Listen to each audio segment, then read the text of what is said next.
into Here we go. episode, God, what is this, 12? Welcome back to the Quiet Kenku, everybody. I'm your not so humble host and dungeon master, and this is an off week. It's a little weird. We're having an extra session, but hey, I don't think anyone here's complaining. Except that they might all die, and we might not have a session tomorrow. We'll see. So, you all, you know what? We're gonna do something a little fun. Something we did a while back, and then we stopped doing. One of you is gonna do the recap. Oh, I don't care who. One of you choose. I think Well- it should be Oh. Tillsman that does it. I Yeah. do too. Tillsman. I think Yeah. so too. Yeah. You put it in the situation you're Been doing it. democratically elected. Democratically elected recap. I will Right, fill you in. gotta see this situation.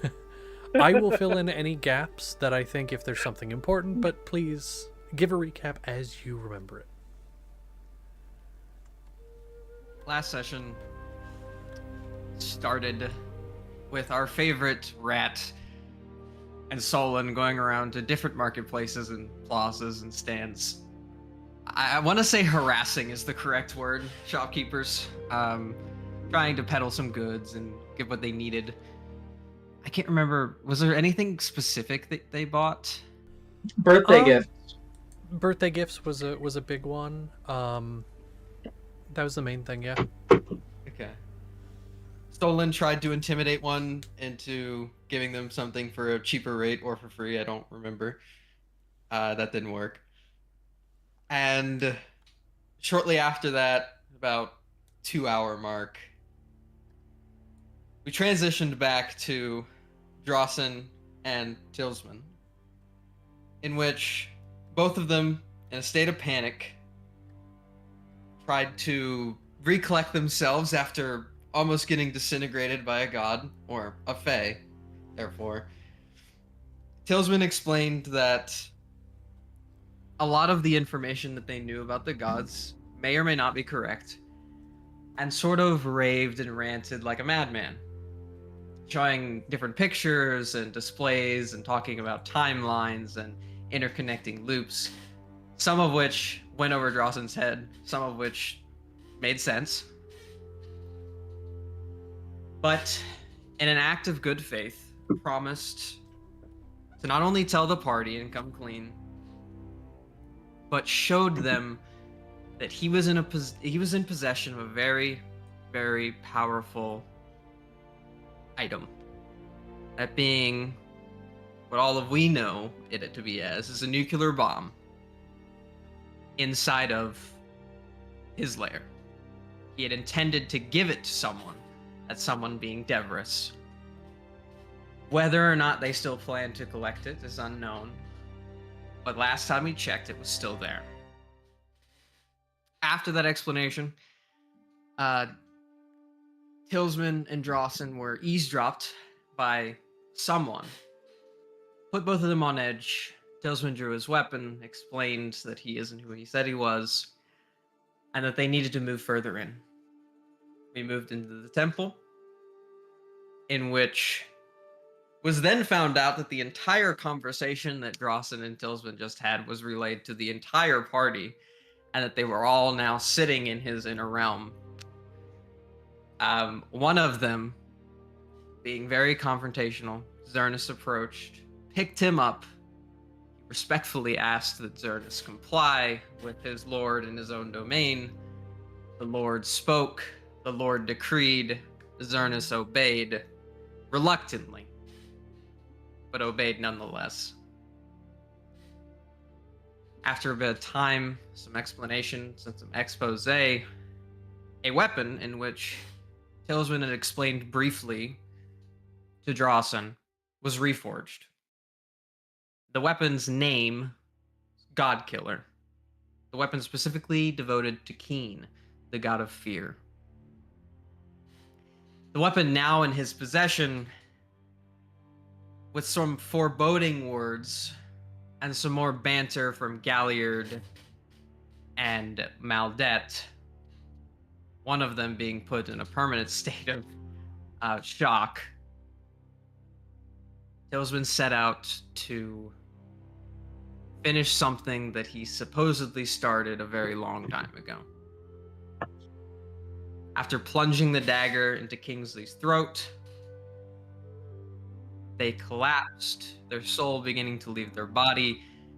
Maldette and Zernus, both interfering in the process, whether it be for good or for bad. But unfortunately, neither were fast enough to stop Tillsman from absorbing the soul into the dagger. Shortly after, his god, or so he thought, with a wave of his hand, commanded him to end his own life as an act of final devotion and to make penance for the sins that he committed against his god's name. With one stab, then two, then a third, Areli fell not to the blade, but to the words of his god as his soul left his body, now lingering around the dagger with the remnants of Kingsley's. All right. So picking back up from there, thank you for the recap. Wonderfully done. All of you, some of you are in motion, some of you are sitting still in shock, some of you are there, and Keen simply stands there and watches as the bodies fall, as the strikes had been relatively quick, very quick, within seconds.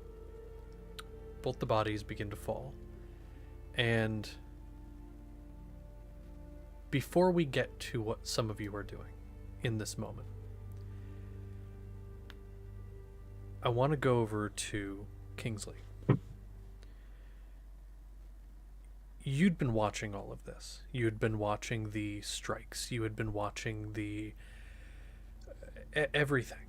And what you had seen up until this point was you were in that strange space screaming at Serena for what she had done. And she was looking around everywhere for them.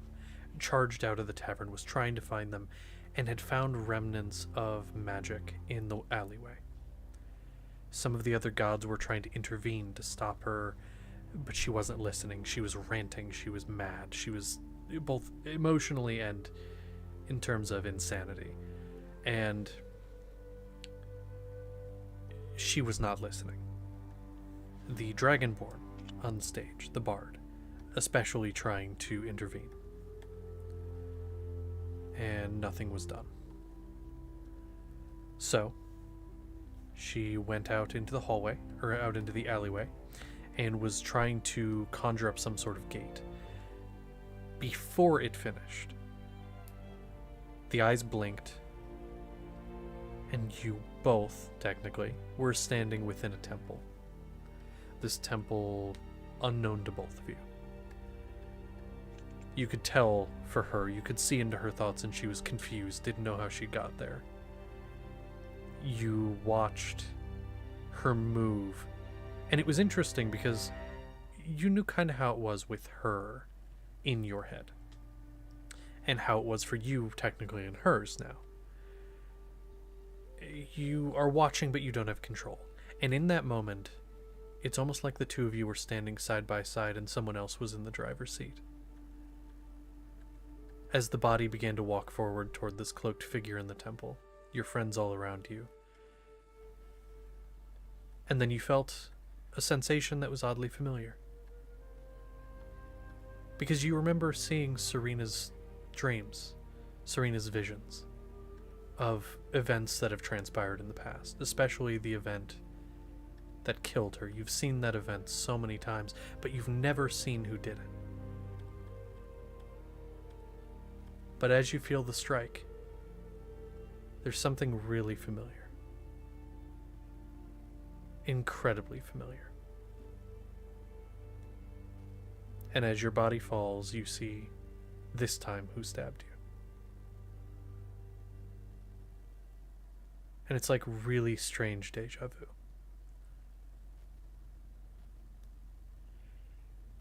Then the body falls, and you see your own body.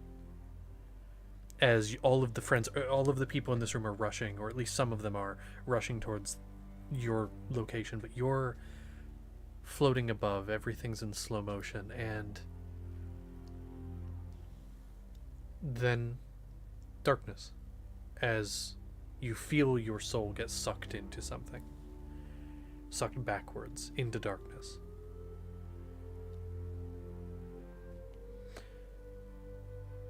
And as you're there, you feel her there with you too. Like you're both standing in a dark room, no light, but you can still feel each other, as if you're holding each other's hands. Is there anything you'd like to do? You can't see her, but you can feel she's there. Both of your hands intertwined. And just at a quick test, they do not come apart. Not you testing, but her trying to like pull away. It does not come undone. Is there anything you'd like to do?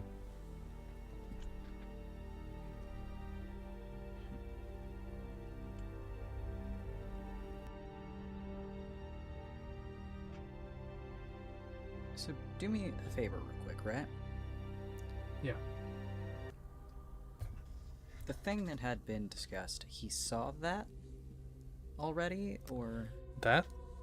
yeah, That is what that is what happened. just happened, yes. I thought so.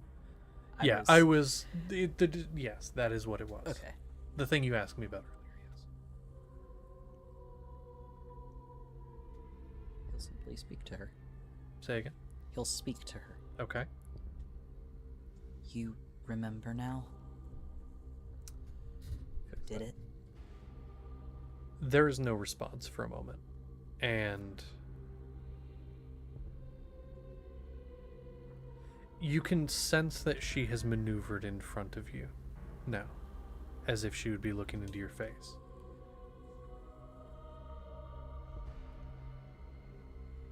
And you don't get a response in words, but you feel a burning intensity. And you realize that you're not speaking with your lips, with words. It is you are conveying the emotions, you are conveying the thought to her. And you get back in that sort of same thought and feeling, just this burning hatred, intensity, and a realization. And a confirmation that yes, she does.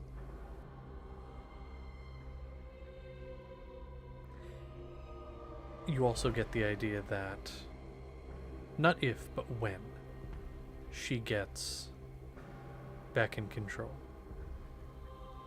a lot of people are going to pay, but one in particular more than the rest.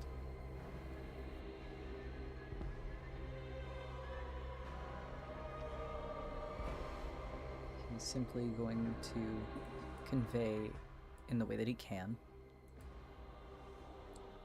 She's not going to get back control. Not of him. And you get back. What's stopping me?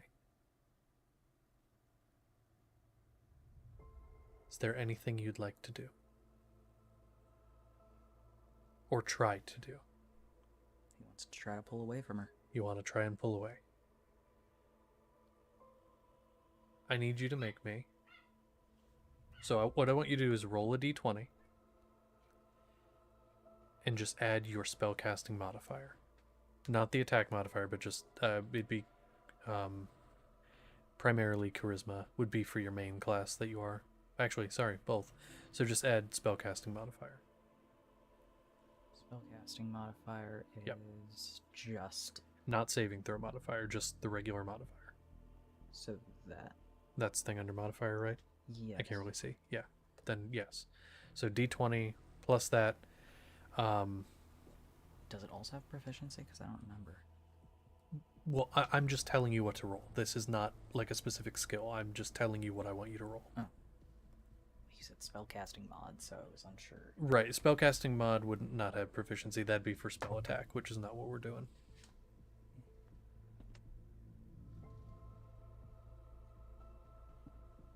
Math. You got this. You can do the math. It's 10. A 10. You try to pull away, but no matter how hard you try, You two are linked. You cannot pull apart from her hand. And she's pulling as well. Just cannot pull away. Is there something else you'd like to try? That was one failure. You don't know how many you need, but that was one failure.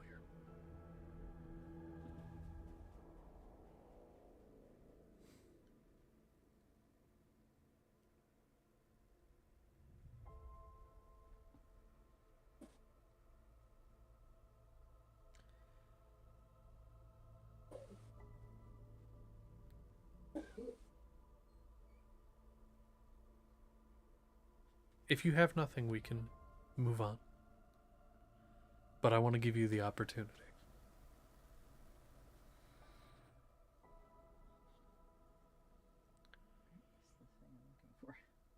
I don't know. What are you looking for?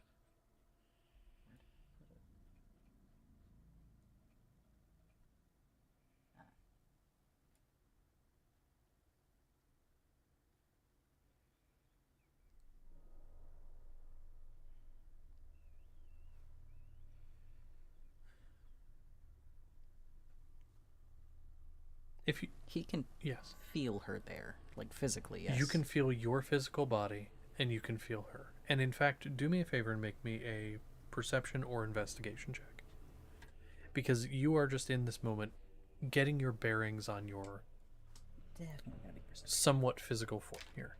Come back.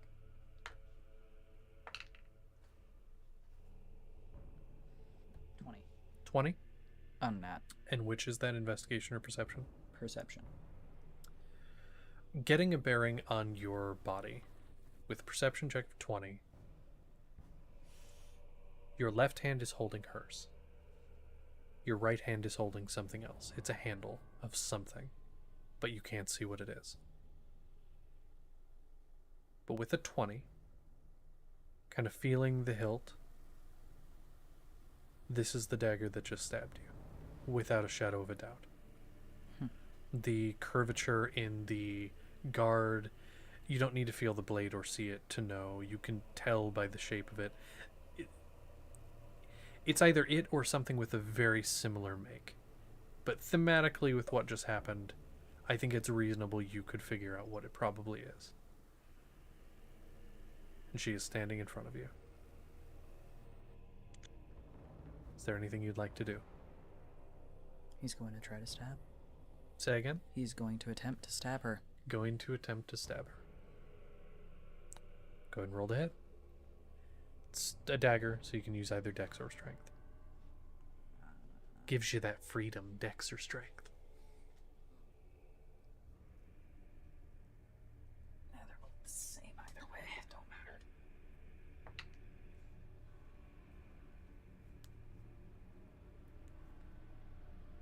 And I'm gonna say, do so with advantage, because she can't move as much as she would probably like to. She is bound quite closely to you.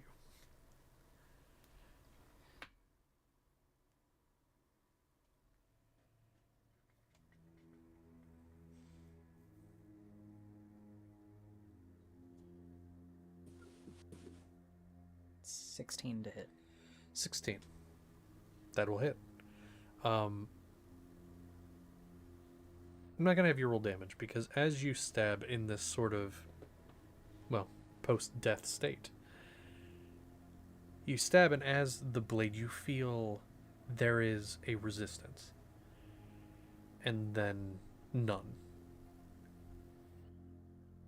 And it goes right up to the hilt, right up to the guard.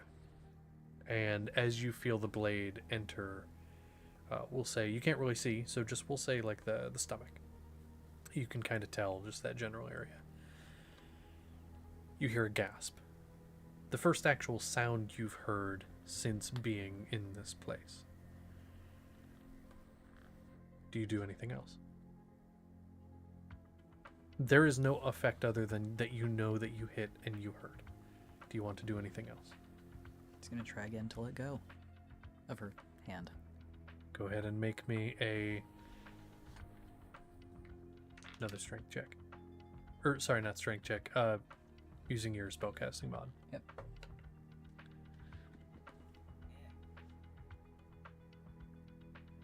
Because you're not trying to physically pull yourself apart. You are trying to pull your spirits apart, essentially. Mm-hmm.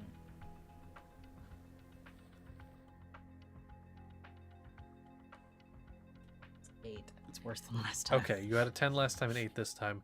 You can tell that it is becoming easier to do so. Her grip has loosened. But an 8 is still not enough, and you are unable to pull away. You feel that whether her wanting it or not, her grip has loosened.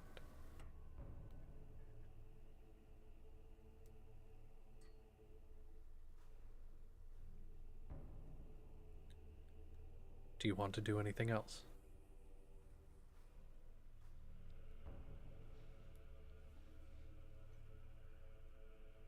Stabbing her did something.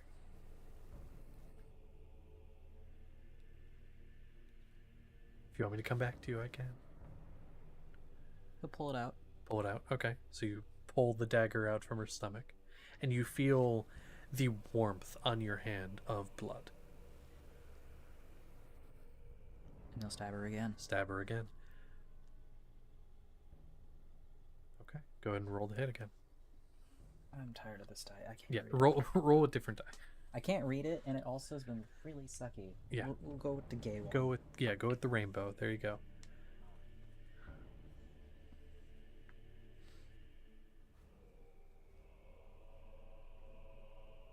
15. 15 is enough. And so you pull the dagger back. And there is another gasp as it pulls out, just from the release, the jagged dagger, which actually it cuts on the way in, cuts on the way out. And stab again, and again there's the rush of warm, and you feel some of this at this point splattering the front of your body, which you can't see. And another gasp. Do you want to try and pull away again? Yes.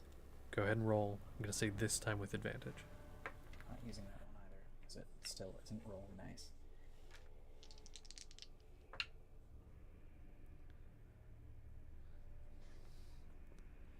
What's the total? What? Bad rolls tonight. What's the total?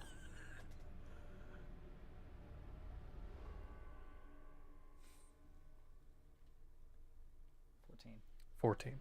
It's better than the last two. Yeah, 14 is better. You, and I will say the DC has lowered since the first time. The grip loosened with the first strike. Loosened substantially with the second. And with the third, you feel the hand open and you slip out of the grasp. It was a 10, the DC that time. Because you deliberately stabbed this person, this being. And so your grip is out. What do you do? You don't have a sense of perspective of the area around you, but you feel like you're standing on some form of ground. What do you do? Gonna pull the dagger back out, keeping it for now. Okay. And he's just going to turn to run the opposite direction from her, putting a hand out just in case. Okay. Because obviously he can't So you don't see. run into anything, yeah. Yes. Okay. And so you turn and you begin just running away, whatever sense of away there is. While that's happening,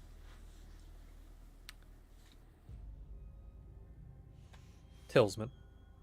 Okay. So you killed Kingsley and then yourself. And you were not really in control of that second one. The first one, yes. But the second, not really at all.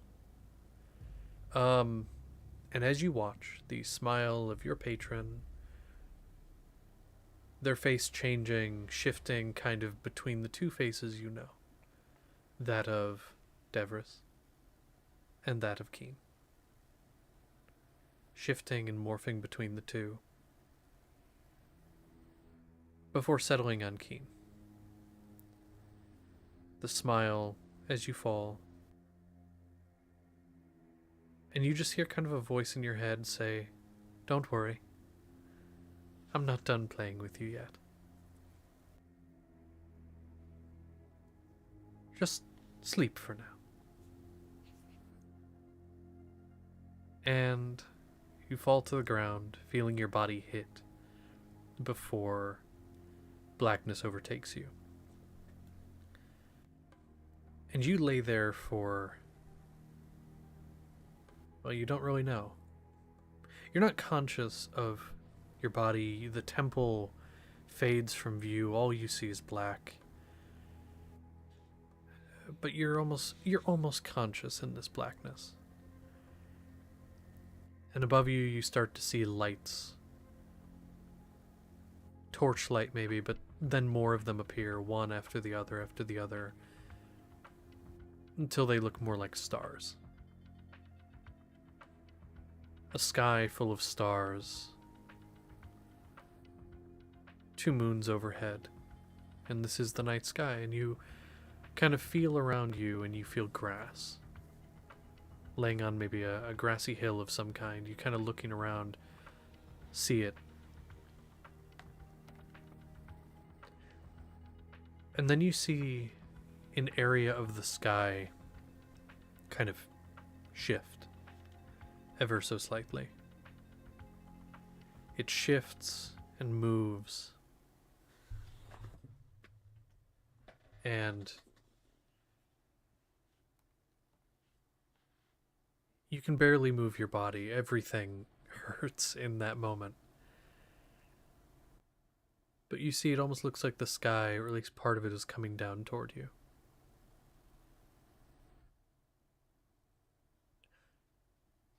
And for a moment you don't recognize. But then it clicks who this is. A female form coming down toward you, landing kind of in front of you and reaching out a hand down to you on the ground. What do you do?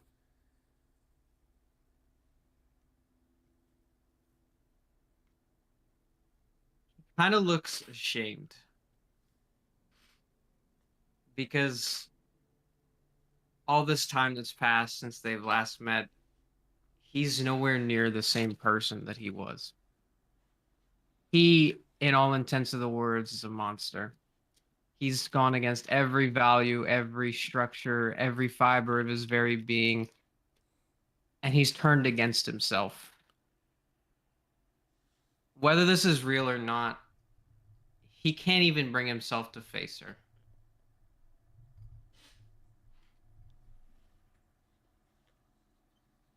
As kind of avert your gaze, the hand withdraws and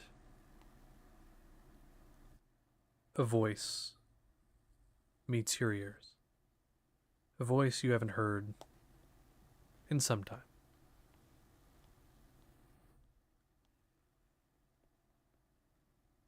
And with the voice, it almost carries on the wind a little bit. And if a voice could almost twinkle, it would.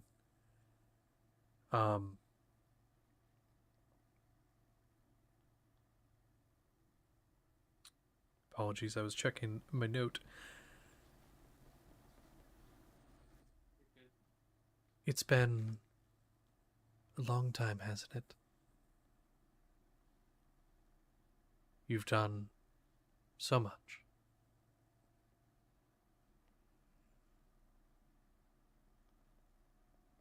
Do you regret it?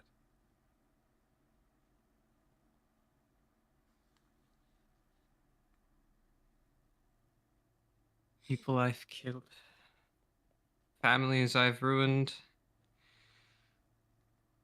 the names I've shattered. There isn't a day that I don't wake up and think about it. But that doesn't stop the cycle. It never has.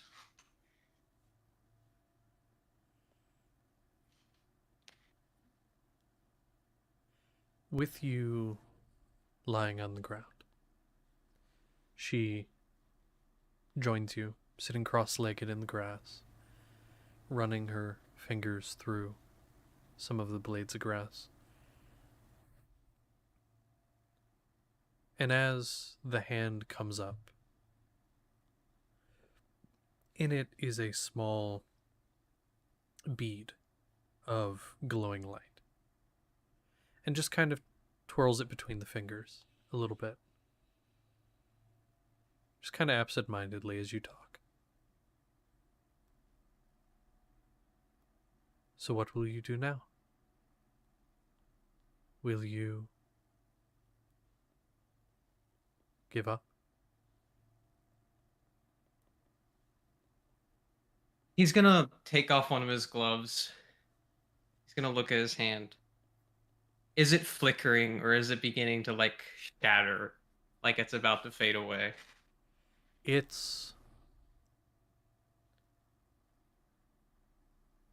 is starting to fade. It's kind of starting at the fingertips almost. And you can see it's almost becoming more almost like glass. Cracks are starting to form like old clay, overbaked clay.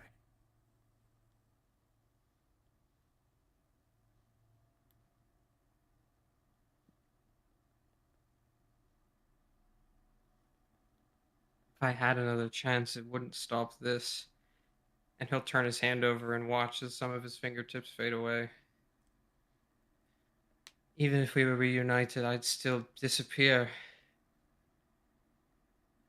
But at the same time, I can't just stop. They still need me. I'm working on borrowed time. She's gonna scoot a little bit closer, almost right over you. Look down into your face.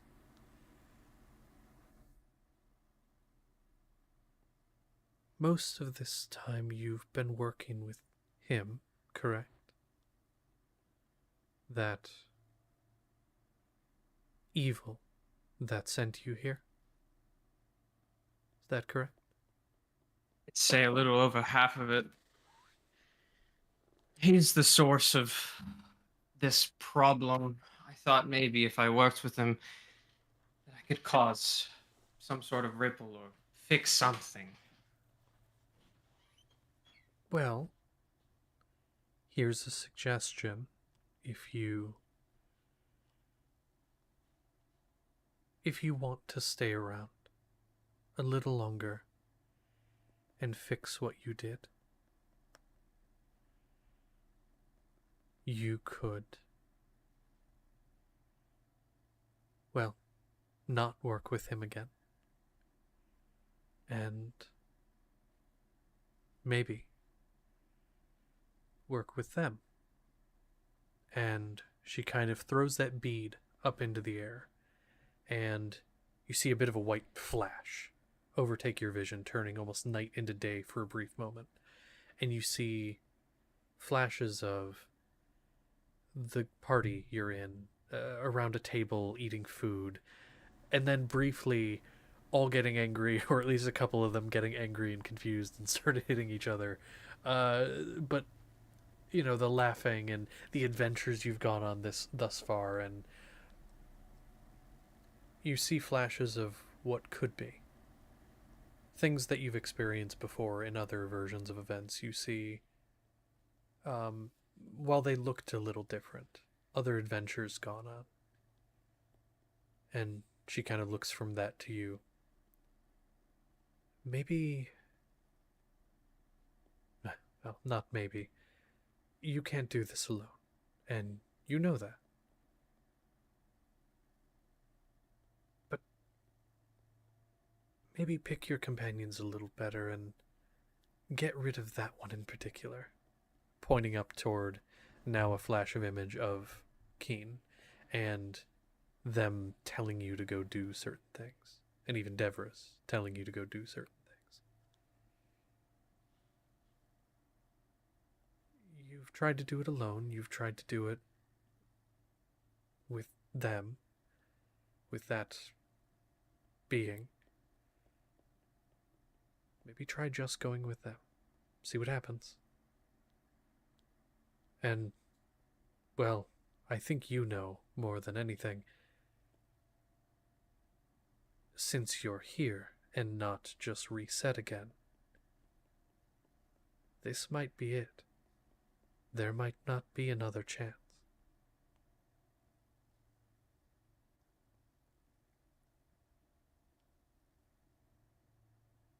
This might be it.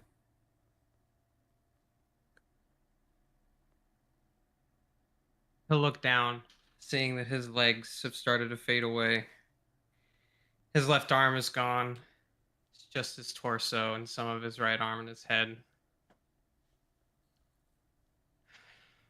The times they've died, I could have stopped it. It's my fault. You're going to get slapped. Yes, it is. And now you're going to fix it. If I could just stand up! Damn it!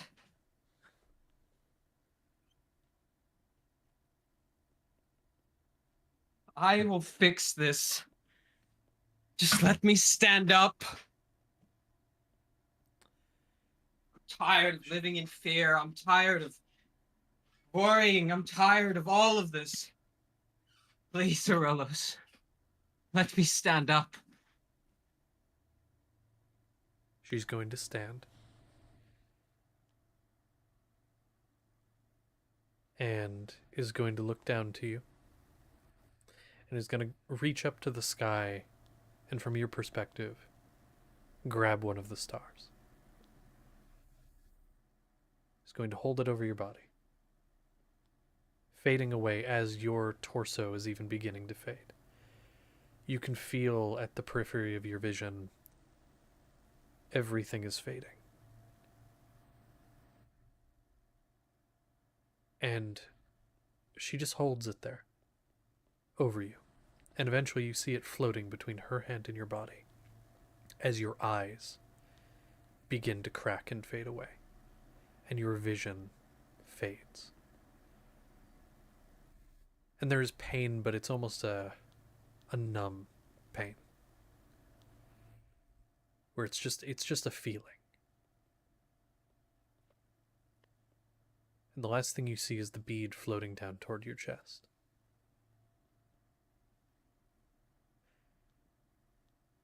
You know, Now like we're gonna how... yeah, go ahead. You know how people that lose limbs still feel the sensation of the limb and they can kind of still feel like they're controlling it? Yes. With his left arm, he knows it's gone, but that's not going to stop him. He's going to try to reach out and grab it. Oh, okay. It doesn't... You don't see anything, but you feel the sensation as it comes toward you. And you lose your vision. And the last thing that you hear is...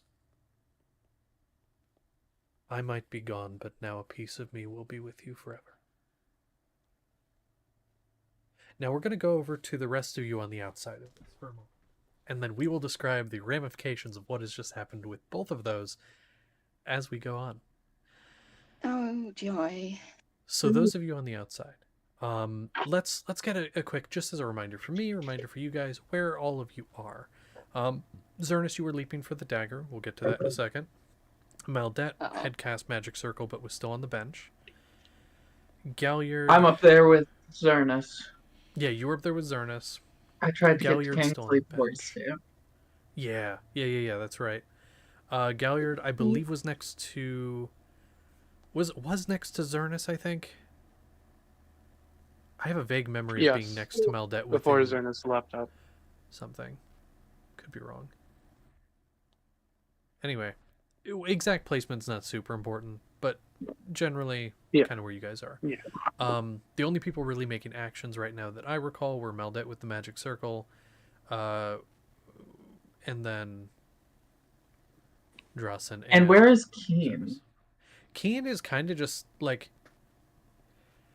I'm gonna say like 7. I'm not gonna do some weird number.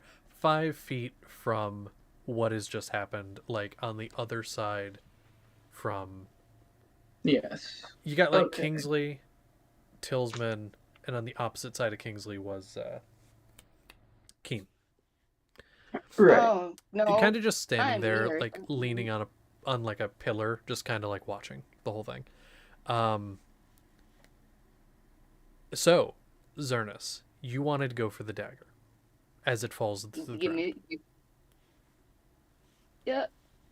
Yep. Okay. Just go ahead and Yep. make me a dex check. Not saving throw, just check. dex. Because you're basically just trying to go down there and grab it real quick. Okay, well, this will be fine, right? Yeah, it would be so fun. Just don't roll a net one. 15 plus... Yeah, fuck you. 15 plus my dex, I'm pretty sure that's 4, so 19. 19. Okay. With a 19, you rush down there and almost like slide on the ground under it and grab it, careful not to stab yourself. And you now have the dagger in your hand. It is this, again, very wickedly jagged blade, curved hilt, and the pommel. It's kind of almost shifting and changing in appearance between a ghastly scream and tears. It's very disconcerting. And the blade is kind of humming very, very faintly in your hand. I hate all of this. I'm getting back up. I have knife. Okay, you have the knife. 2 of your friends are on the ground. What about the rest of you? What are you doing? While Zernus is doing that, as the bodies are dropping, what are the rest of you doing? If anything. Is Galliard still paralyzed with fear? You are like really afraid and cannot move toward Keen, but you are not necessarily like paralyzed anymore. That is past. Well, I'm kind of going through it a little bit. The entire place is still vehemently opposed to my existence. So I'm going to kind of chill, probably go to the ground, by the corpses, because that's where I am. As you do, Keen is just going to kind of almost go into like the squat pose.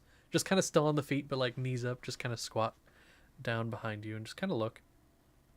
Just watch. Big old smile.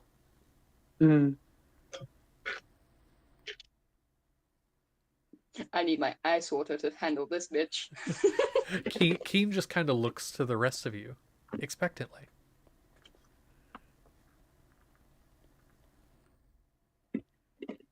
Anyone anything?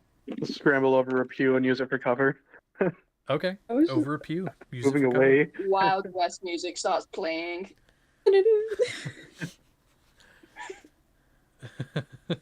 One Winged Angel starts playing. Oh my god.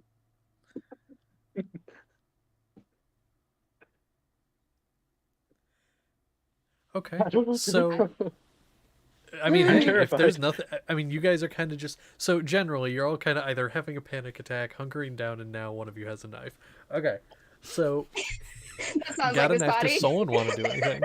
Solon doesn't know what's going on, but do you want to do something? Solon has no idea what's going on. He doesn't know what to do. No one else is doing anything. Okay. Like attacking Making or anything. burgers in the and that's back his room. thing. He don't know what to do. Okay, all right. I just wanted to offer. No ideas. So then, in that case, Keen kind of just stands up, gives a stretch.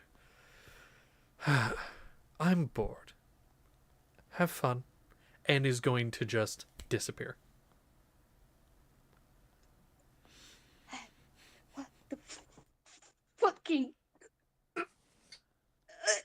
Just disappear. Just vanish. You don't know if it's invisibility or teleportation. If you want to make an Arcana check, you might be able to discern.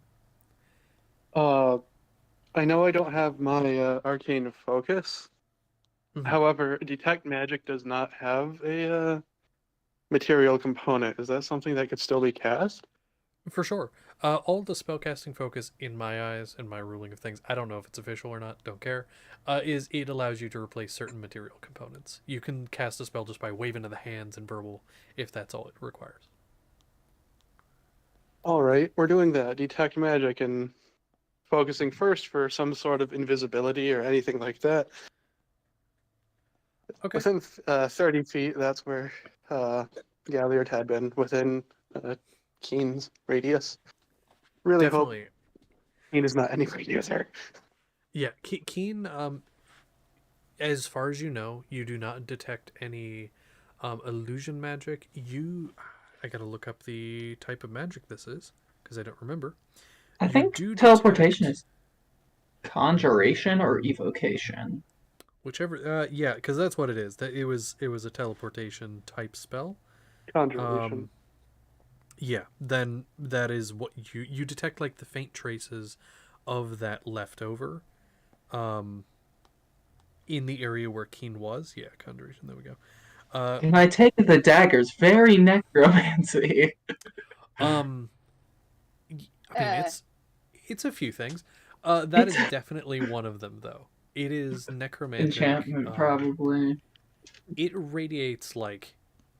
Okay, Galliard, when you cast Detect Magic, you get a sort of lens over your vision that makes things light up when they are magical, and you can kind of tell certain things about them. That dagger is glowing like the sun. Staring into it hurts. It's bad.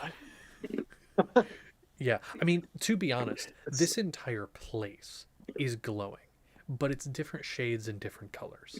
The dagger is like, weirdly enough, it's like really bright, but it's almost like staring into an eclipse, where the center is black with this wide ring around it, of just bright light, where most of the items you have on you guys are just like a sort of bluish glow. This place, a lot of people probably don't have any items. True. I have those that you do. The ones that I have on me. Yeah. The ones that Tillsman has. Yeah. The ones that... Hey, I have a ring and a pen. True. Those do glow. And a dagger. Yeah. But yeah, there you go. Looking at the dagger, you said there's like shifting faces. Is there anybody I recognize in shifting faces? Make a history check. With minus 1d4. Yes. Sorry. Yeah. It's okay. No, this worked perfectly for me. Ooh. Yeah, I already don't know anything. Let's see just how much I don't know. I got a 5. A 5. Yeah, I mean, with a 5, you don't really recognize any of the faces. Some of them are going by so fast that you just don't notice. That does actually bring me to an interesting detail, though. So Zernus, kind of just in shock, horror, whatever, looking at the dagger. Fun thing about it is that on the blade, so the pommel has the weird shifting faces. And it's kind of literally just the metal, like, whoosh, whoosh, whoosh, changing faces. But the blade, the metal isn't changing, but it's almost like a moving, animated kind of like wallpaper over it, is the best way to describe it. You just see many screaming faces. No noise, just you see, it's almost like there is a gray overlay with these underneath them. It's almost like a sea of screaming faces within the blade. Oh, I think I might know what this is now. Oh. Yeah, it's horrible. Curious what I you have think the it is. intense urge to stab someone. I mean, if Zernus does, sure, but I'm not telling you do. I'm not saying that. That's you. Make a wisdom save. No, I'm kidding. I'm kidding. Interesting detail, though.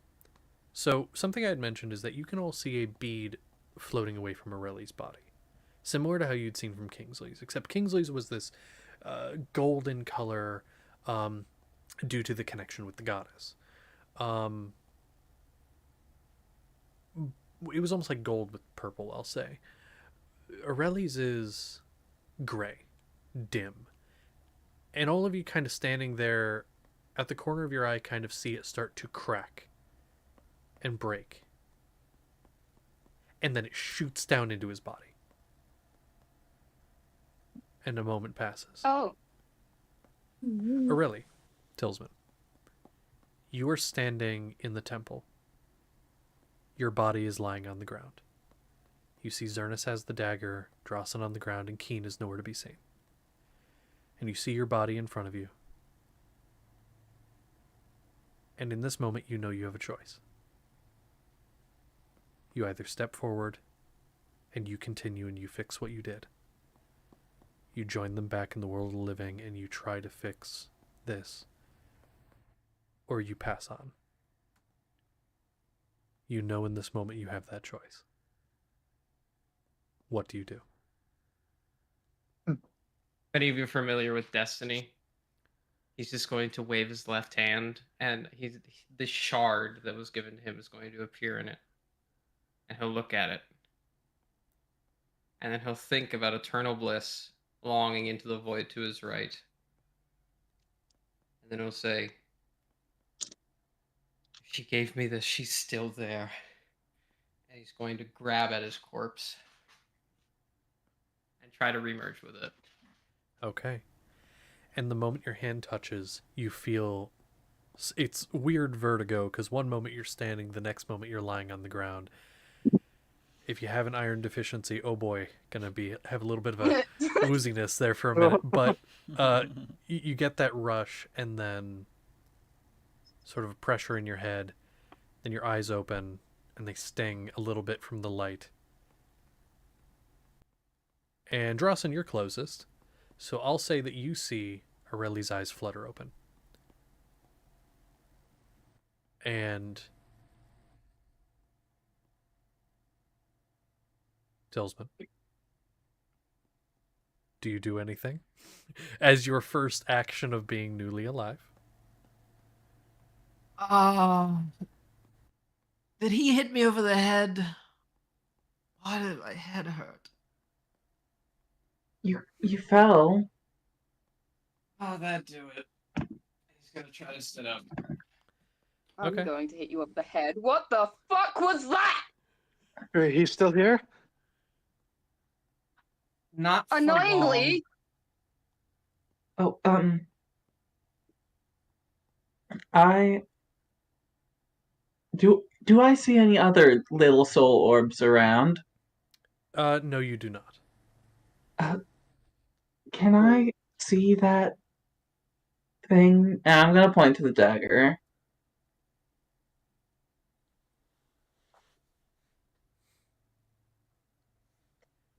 He doesn't say anything, but he shakes his head and kind of shifts backwards.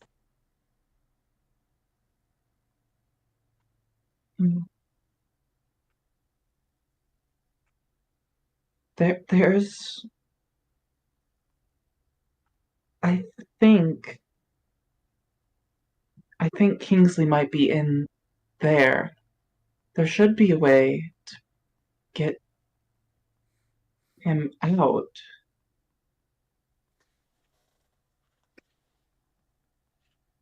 Do you really want to use something that looks like that? I'm gonna look at Tillsman. Do you know how?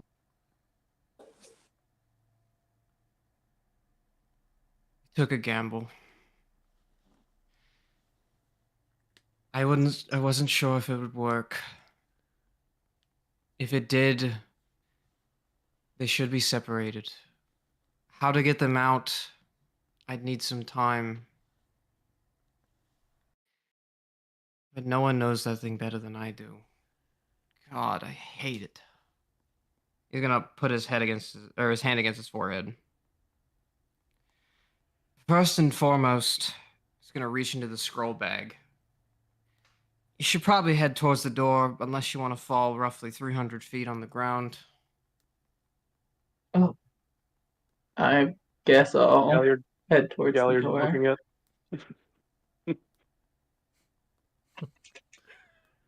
Okay. Can I bring Kingsley's body with me, or is that too big for me to pull along with me? I mean, Kingsley's pretty thin. No, he's. I mean, what's your strength score? 13. 13. Dang. Huh. That might be. You Yeah, I'll can have you ask make for a. If you help. want to try, you can make a strength check. I think that's with a 13 strength score. That's probably doable. It's not like super high. I It's shall. better than average. I do get -1d4 on this. It's doable. To drag, not to lift, but to drag. I mean, to drag, possibly. I mean, I can kind of drag you. Yeah. True. There is rules for like push, roll, drag, all that Ugh. kind of stuff, but like I'm just gonna have you roll for it. Yeah, that's a 7. Ah. Here, There's give a me D4? a second. +1, I don't know if -1, yeah. I I did don't my... know if that would help with us. Check something. I don't want to be near Tillsman, but I can Strength score. grab Kingsley's ankle and drag him Hmm? if I notice you struggling. I mean, here's a question. What's 13 times 30? 13 times 30. 300 Yeah. something. 390. 390. Yeah, you can definitely like drag Kingsley then because Kingsley's like 2 Okay, something. yeah. I mean, Kingsley's wearing armor, so it's a bit heavier. It's not going to be easy, but you can 100% do it. Okay, I He's will 2 to do 100 that. without armor. Yeah. Okay. So, sorry, I was looking that up. What's the plan? You're dragging Kingsley out, Yes. and then everyone else heading toward the door too? Walking my ass back there. I'm not taking my eyes off the little halfling. Okay. That's entirely fair. Yes. I have a sudden fear of short people. They don't go for the kneecaps. They can go for the neck somehow. Yeah. It's jump. So it's fine. There's Jump also attack. step stools. But like no. So, Tillsman, what are you doing in that case? If they're all going toward the door, what are you doing? He's gonna look at the temple. He's gonna reach into his coat, rip off the symbol around his neck, throw it on the altar, take his rod of the Pact Keeper, and throw it on the altar. Okay. And then as he walks out, he'll pull out the scroll of one of the many scrolls that he's collected, that godforsaken bookshelf. I'll cast Disintegrate on the temple. Okay. Oh, And so you throw your items connected to your patron down on the altar. And there's just this malicious air, this malicious feeling throughout this entire temple at this point. You turn, you cast Disintegrate. The rest of you, I will say, heading toward the door, using different things, because Drossen, you had heard the different phrases and whatnot to get through the area. Even a bit frazzled, you can kind of, in a quick bit, recall them. Making your way out. Huh. Yeah, Norman came in here because the door was open still. Hi, Norman. Yeah, he gotta go. Buddy. He gotta go. Please hold, cat. I was gonna try to make like a technical difficulties joke and like incorporate cat in there somewhere. I couldn't figure it out. Hello, buddy. Catastrophic, Felix. Cat, You want an there you go. infiltration. Catastrophic. Hello. All right, goodbye, Norm. He's so big. That cat. He's Very so lovely. Yeah, we love him though. Okay, now that Cat is gone, I love him, but allergies. Now back to it. You turn, and as the rest of you exit, you cast Disintegrate, and the temple.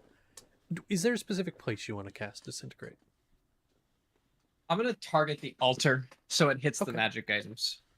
Okay. And so you hit the altar directly. I actually need to check a quick thing.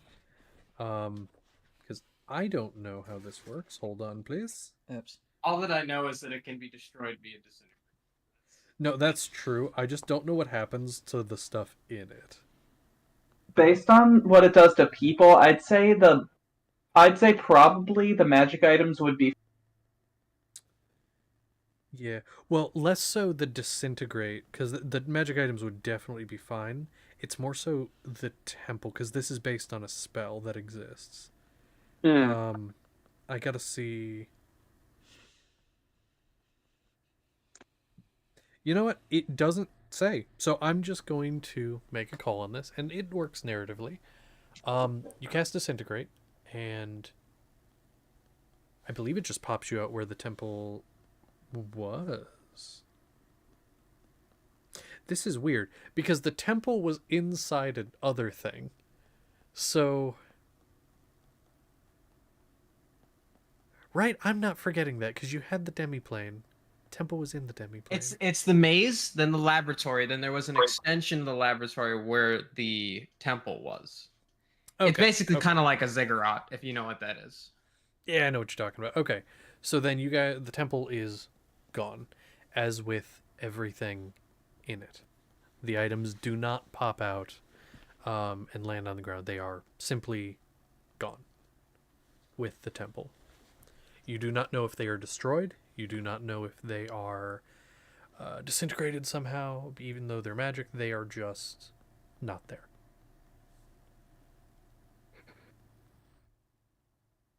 Where do you go now?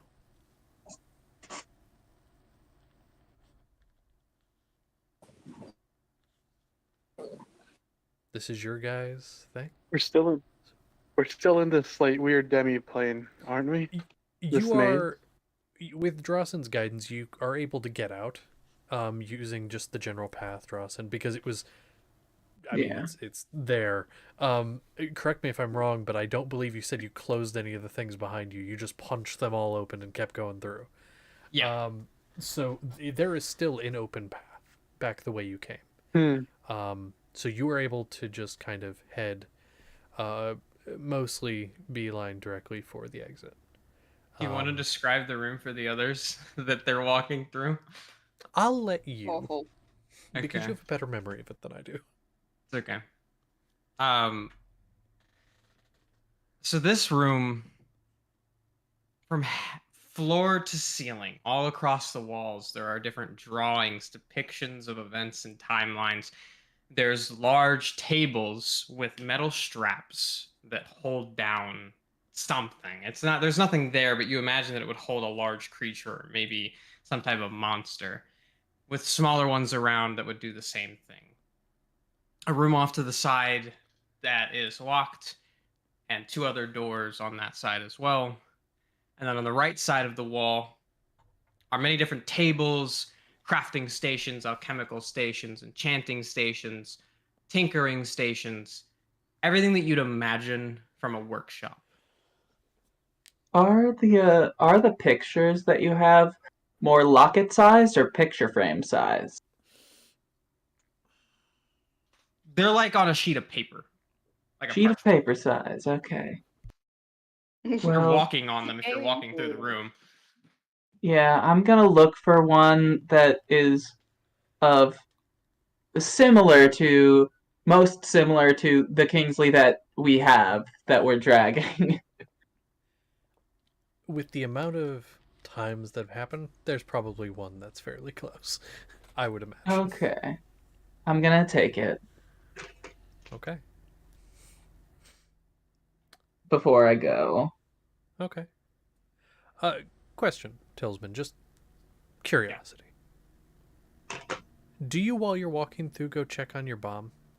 That is where I wanted to go, but I wanted everybody else to do what they wanted to do first. Of course. Well... Anyone else have anything they want to do in this space before we get to that? Solon. What sort of alchemical and enchanting stuff is there? Because I want to steal it. Tillsman, I'll let you say what's there. Solon, you want to do something, though? Solon is going to offer to Drasan to carry Kingsley so that he's not being dragged. Yes, thank you. Kingsley is now being carried bridal style. That's lovely. So Connor's character is Beautiful. carrying Connor's other character who's dead. I'm not gonna have you roll because you're strong as hell.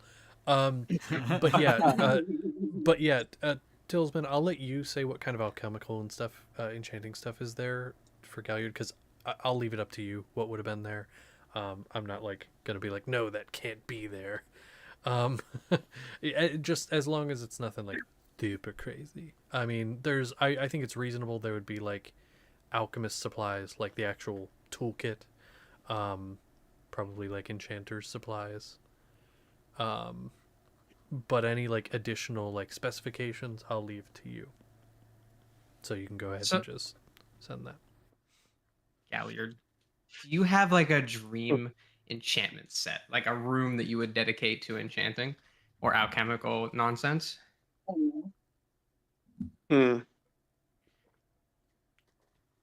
I mean, our family one was pretty good. I hope this is on par.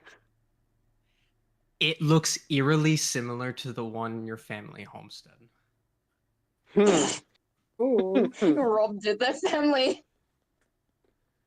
Oh, okay. Well, I know where I can get everything then, and just quickly That's funny. in my Yeah, pajamas. Oh. it's almost like it might have been built by Galliard at one point. Oh my head. Ooh. No. Ah! I don't know, just the theory. I don't Perhaps. even know that. Just That's a the game theory. Game theory.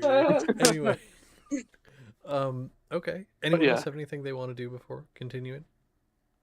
I refuse to be in front of Tillsman at any given time. I just want to look around. I'm just Fair and curious. valid. Okay. The dagger Wick makes wanting to noise. look around. Looking around this space. Anything else of note that Wick would see? Just at a glance. The two locked doors. I'll tell you what both of them are, because I like describing things, but it is your game, so I'll tell you what they are. Please. I'll give you a brief description.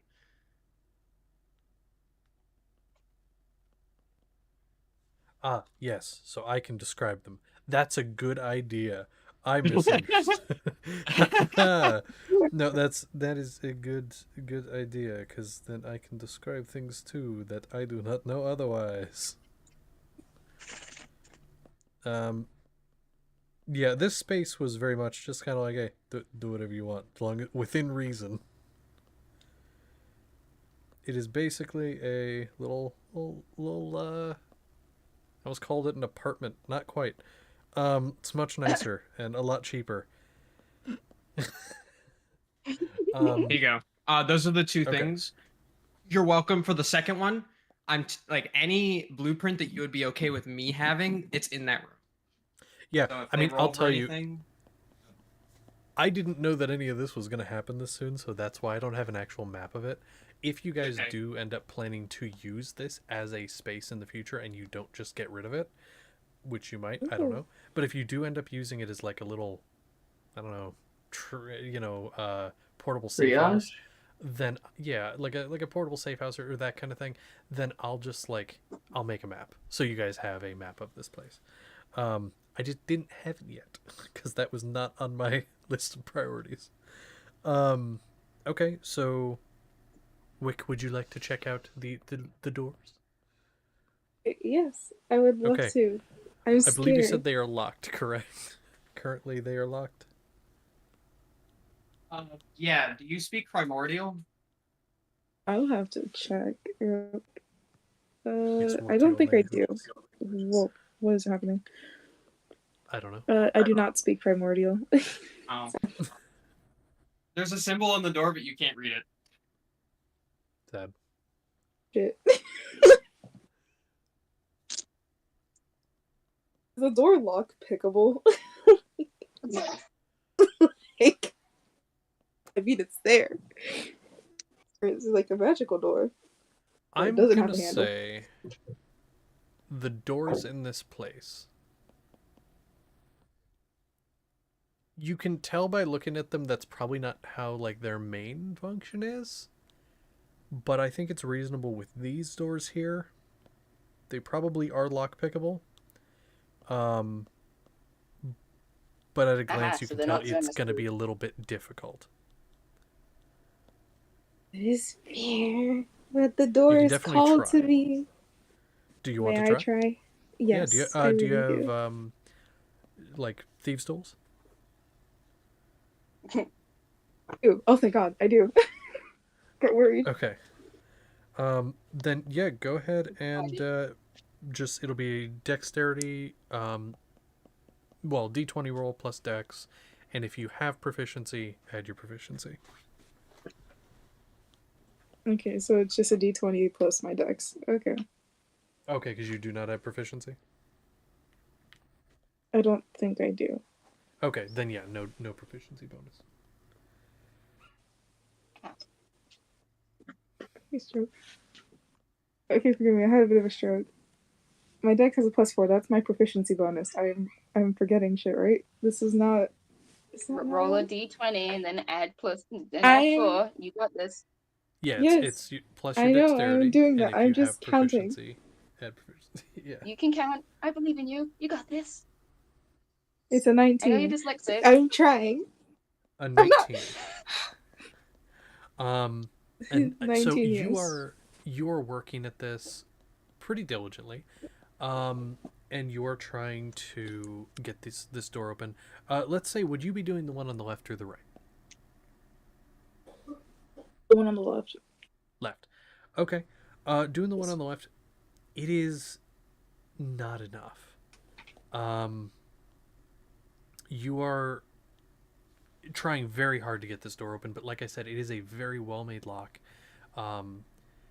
You almost have it. I will tell you, you are like, you feel it going. You're on the last tumbler, you're getting it, and then it slips, and you just would have to restart. It's so close, but it's just not quite enough. Close it so far. I don't want to break these doors. Yeah, Out of I the will tell you, frustration I feel. just as Not going just to. as a thing, in case you're not familiar, and this goes for anybody watching or anything, if you fail a check like this, the DC goes up the next time. For every unsuccessful check causes the DC to go up for one reason or another. Your tools do not break or anything. It wasn't a critical failure. It's just that it does become more difficult as time goes on. That is a rule to dissuade people from just constantly roll over and over again until it succeeds. This is a study within the I'm assuming the labyrinth itself, or where we are in currently. Can't I just ask Talesman just how to open these doors? Do you want It's to? almost as like this belongs to him. I'm going to go ask him. I just genuinely dazed by it. That's fair. You wanted to try to lockpick it first. That was not. He'll have been walking towards one of the doors in the middle as you approach, and he'll say, "Oh, it's a keyword. That one's." And he'll glance behind you. Efreet. Efreet? Is that how it's Yes. pronounced? Okay. Like the elemental? I don't do. Yeah, I understand. I get it.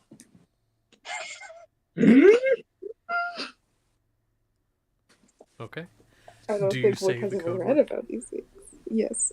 Efreet, I believe. Ifrit. And so, saying the word, there's almost symbols that begin to glow a red color, and then the door. You hear a click. It doesn't come open, but you do hear a click of a lock. Open the door. Lesson door number 1. I'm excited. Behind door number 1. Shush! To clarify, Tao, just to make sure I'm on the same page with you, left here was storage, correct? Yes, the storage. Okay, perfect. So, inside, what you see is multiple shelves. It is a decent-sized room with just shelf after shelf, some desks on the side piled high with papers, And on some of these shelves, you see different items. Some of them look to be, some of them are weapons. Some of them are bits of armor. It seems to just be a storage room of different things.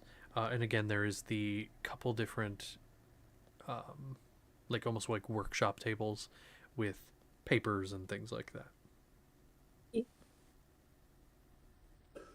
Do you wish to investigate any of it? Yes, I wish, because I feel like it's nice. Those nice little papers. Okay, so you want to check out the papers. Go ahead and make me just either perception or investigation check. Or right. I'll give you a third choice, Arcana. Oh, my Arcana's really good. I'll try that. I'll try my luck with Arcana.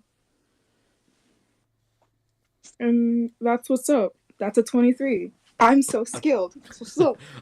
Arcana is your thing, and in fact, these papers aren't necessarily specifically what you are trained in, but these are artificial, basically augmentations. They are artificial, for example, artificial eyes, artificial limbs. There's even a couple blueprints for like an artificial heart. There are various different blueprints for just general things like that, cybernetics and augmentations,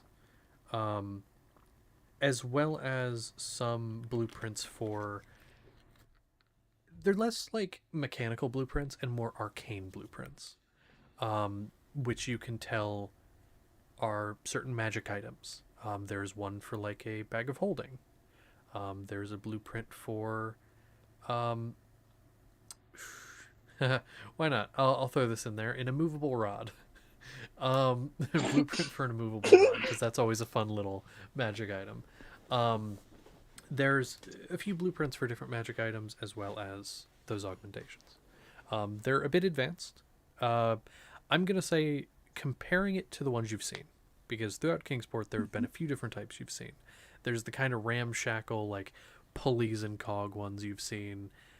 You've seen on the opposite end of the spectrums, you've seen Lucia von Ripley, who you met.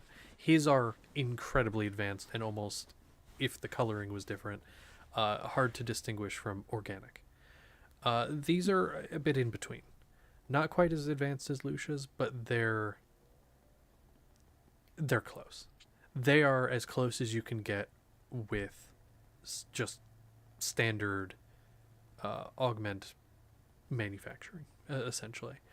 Some of them include weapons, some of them do not.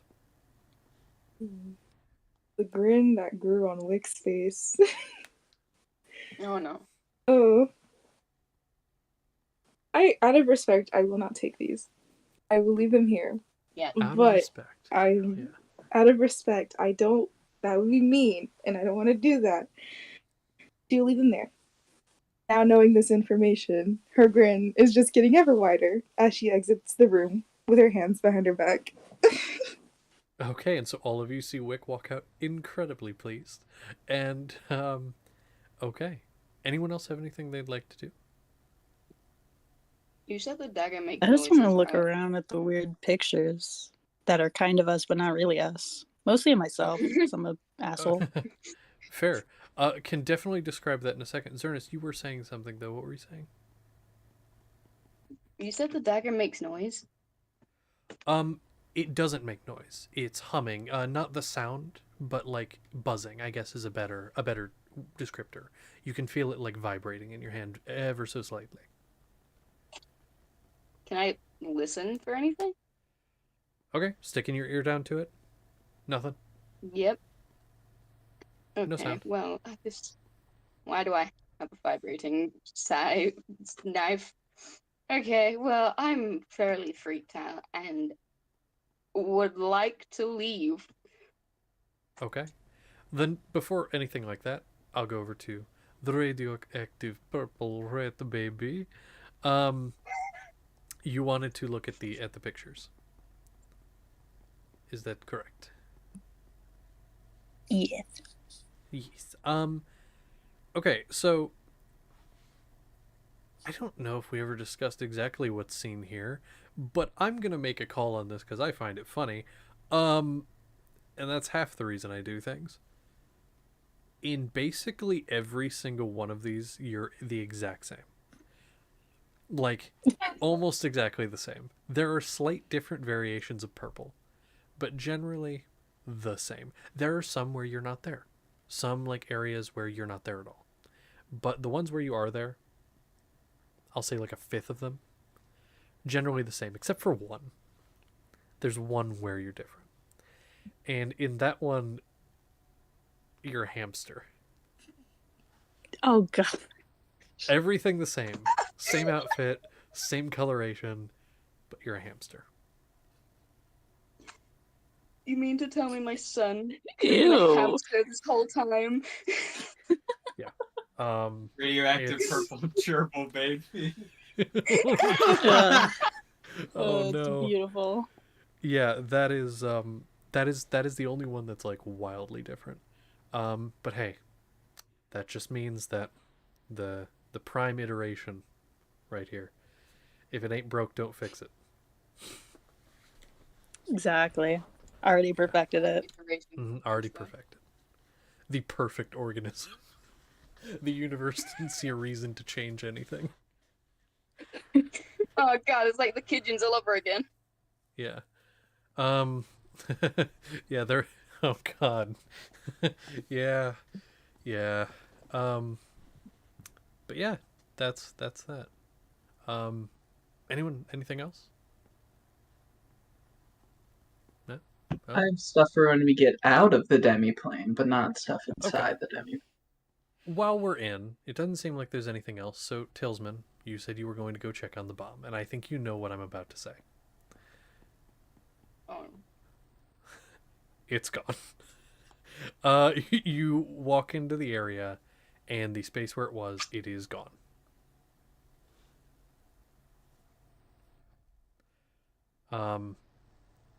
There is a note, however, clear as day, with not the best penmanship. It's definitely little, not quite chicken scratch, but it's not the best. But it says, "Dear Tillsman, I've borrowed this. We'll see what fun I can have. I would run, just in case I get bored. Keen." This-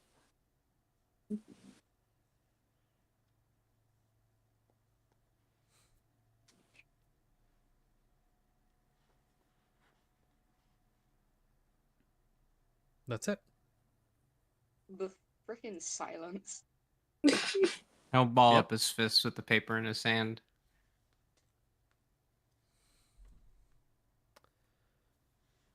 All right. Just another body count to the graveyard.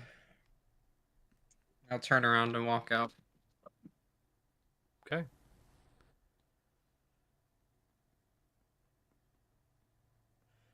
So, do all of you leave?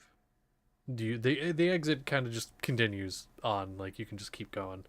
Seems like most of you were. So, you continue your way out, and I'll say, for the sake of brevity, you do all make your way out, and where you exit is the alleyway outside the Broken Arrow, I believe was the name. Yes, it was, because it was stabbed into the post. Broken Arrow, yep. Broken Arrow. And standing there is a figure, kind of just leaning against the wall, kind of just waiting. It is a amethyst dragonborn, wearing the bard's outfit of the bard that was in the tavern that only 2 of you would have seen. Well, 3, but the third one's still dead. I'm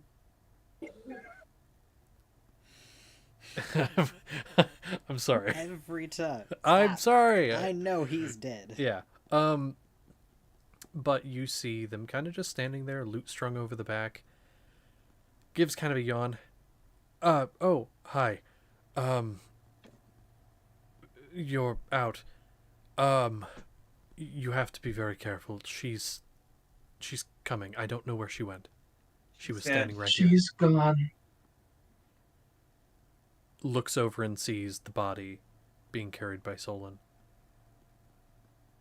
Oh no. How did this happen?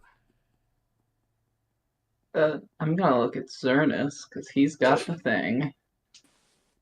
Everyone just looks at Zernus.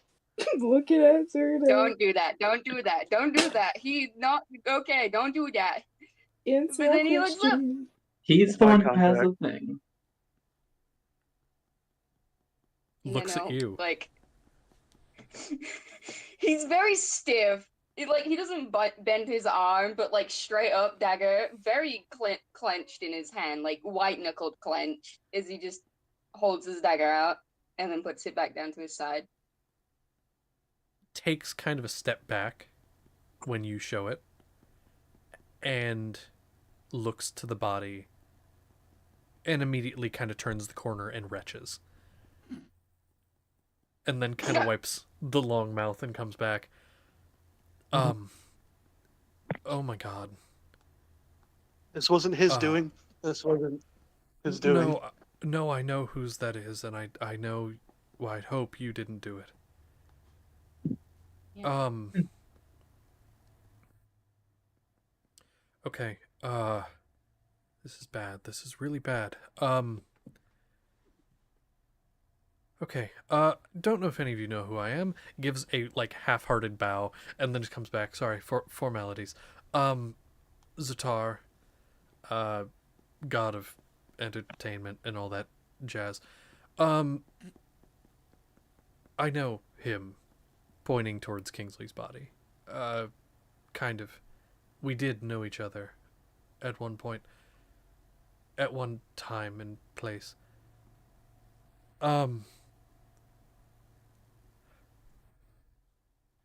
Dead. Okay, stabbed with that dagger. Was the orb drawn into it? Yes. Fuck. You're not a god. Do you know how to get it out? Looks toward Zernus after that comment. No, I'm not. No, I'm not. Not all... I don't have to convince you of anything. Yes, I know how to get it out. Kind of. It's been a long time, you have to understand. I can help you if you come with me. You don't have to. I understand your distrust. Give me one good reason why I shouldn't add you to this. I can't. I can. I don't need to hear it from you. Whether you We like can't it or exactly not. trust either of you. Listen, I don't know how to convince you. I understand your concern. Kingsley told me to tell you something if I saw you. Said it might help gain your trust. It sounds stupid. I don't know. Cherry pie? Does that ring a bell for any of you? Mundungus likes cherry pie. I really should get around to feeding him sometime. Mundungus. We'll unpack that later. I don't know. But Kingsley, I was able to kind of see his spirit a little bit when we were tied to Serena. It's a whole thing. But when I saw kind of, we were able to communicate a little bit and said that if I said I would help, but he said that you wouldn't trust me because of recent events, and so I should say cherry pie. I'm gonna walk over to Zatar and kind of just put my head on the wall. I'm kind of tired. It's been a long night. It has been a long night. I'm going to walk over to the god. Sorry, you're gonna what? I'm gonna walk over to little old loot man. Yeah. Okay. Being a dragonborn, you're what, 6 foot? What? 6'4"? Being an elf. Yeah, probably. Yeah, like a good foot over you, and just kind of like as you walk up, just kind of looks down to you. Don't do anything to him. Kind He of looks looks at toward. Drossin. Yeah. Lets out. Oh, so a tired like sigh, and kind of just steps out of the alley. We should listen to him.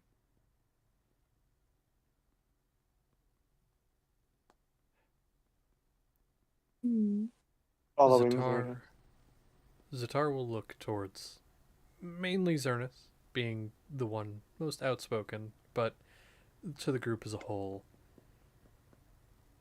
Listen, I get your distrust, alright? I don't blame you. There's a lot going on right now. That meeting you were at with the gods before, they said that they were stepping away. There's a rift forming. And that's none of your... You don't need to worry about that. You don't need to care about any of that. But all you need to know is that not all of us are bad. Yes, we're all liars, thieves, terrible. We stole what we have. But some of us regret it. And some of us want to make amends and fix it. And at least use it for good. I just want to see people happy. That's my whole domain. And I can't make people happy if they're all gone. So, maybe you don't trust me, but you all look fucking exhausted. I can give you somewhere safe. At least for the night. And then in the morning, you can figure it out. I'm not going to tell you what to do, but I'm giving you an offer.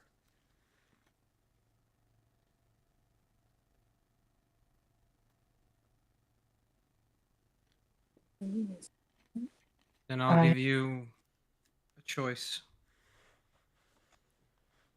I'm about to tell you something, and he's going to switch to Draconic.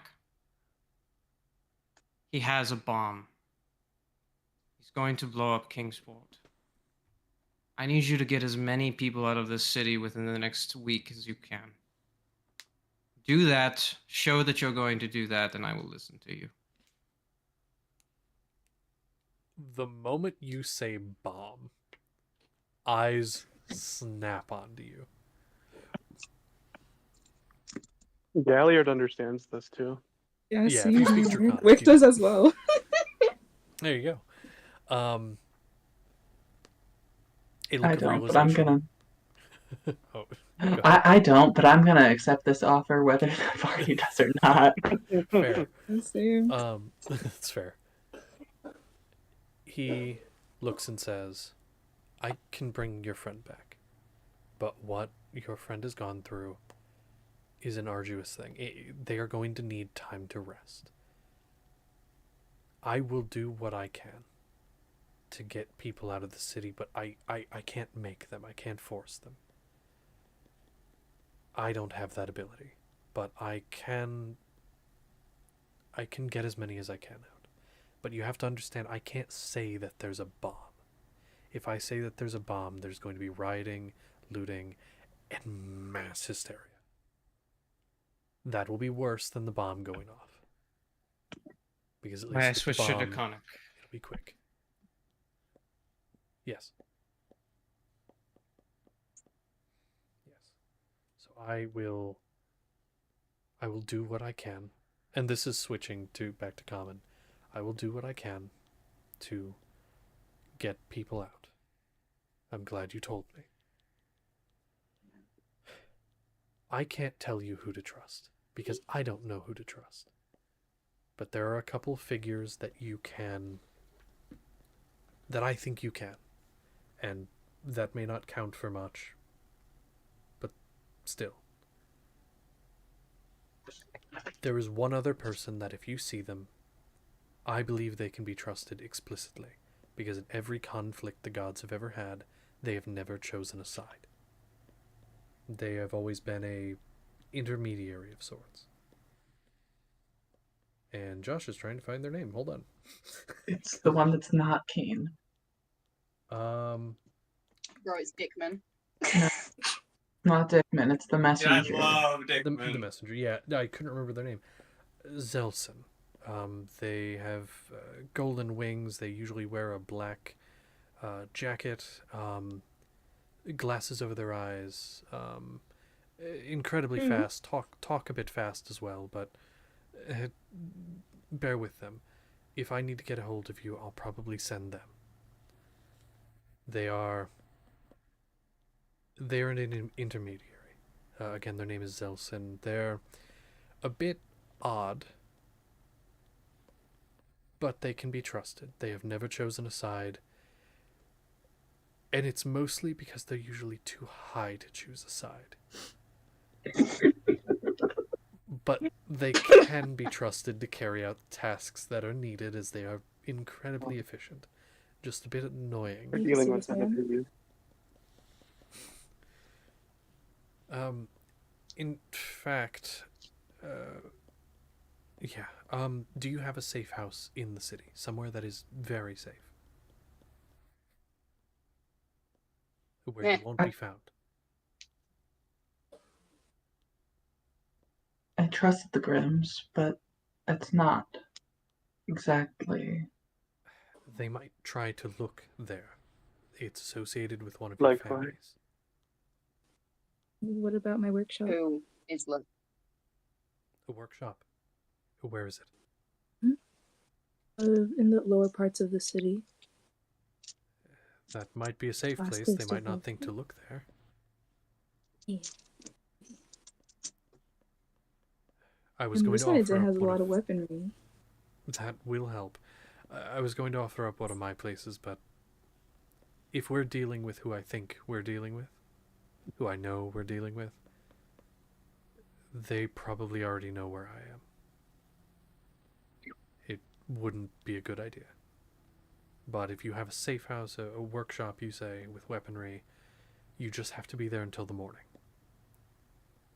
I will put out word to get people moving out of the city under the guise of something else, perhaps a festival in another city. Lots of people travel to those, as well as some other things. I can put it under the guise of things and get people moving. But you need to get out before then. And who knows, maybe nothing will happen, but let's be safe. You all can do what you want. I have a future wife and child to tend to. Then you need to get them out of the city.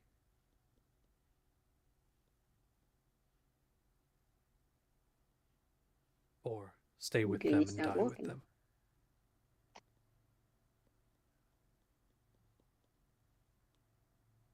them. Start walking?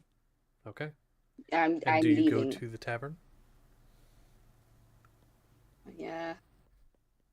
Okay. Because that's where they were last. Okay. I'm staying with Zatar because he says he can bring the Kingsley back. I feel like I should chill with. Speaking of which, Zernus, as you turn and begin to walk, Zatar kind of jogs in your direction a little bit. I would like to attempt to bring back your friend tonight, if possible. That way they can begin to recuperate enough to move as soon as possible. Can I have the dagger? You know to when do you so? you know when you really, really just not dealing with this today, and you look at someone over your shoulder with just this absolute malice. I get the sentiment, yeah. Yeah, Ernest looks at him with like a look of get closer. Zernus, can we please do this tonight? You can leave after that.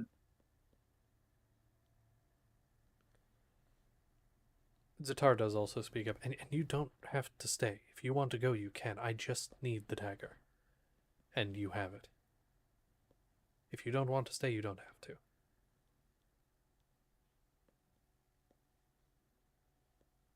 And if you don't want to hand it to me, you can hand it to one of them. If you don't feel comfortable. I just literally no one in this group. Who would he? In a minute.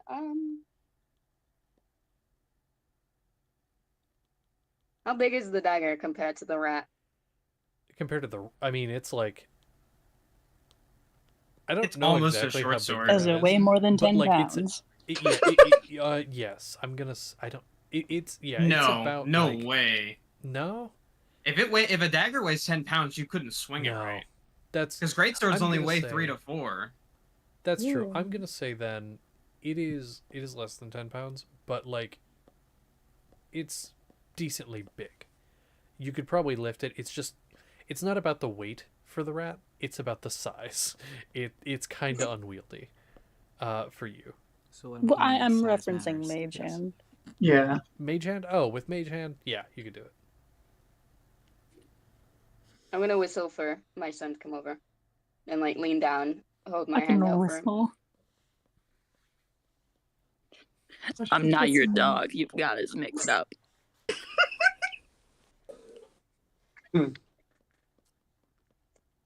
But Just yes. come here. Yeah, whatever. Sounds so Yes. emo. Yeah. Not in the room.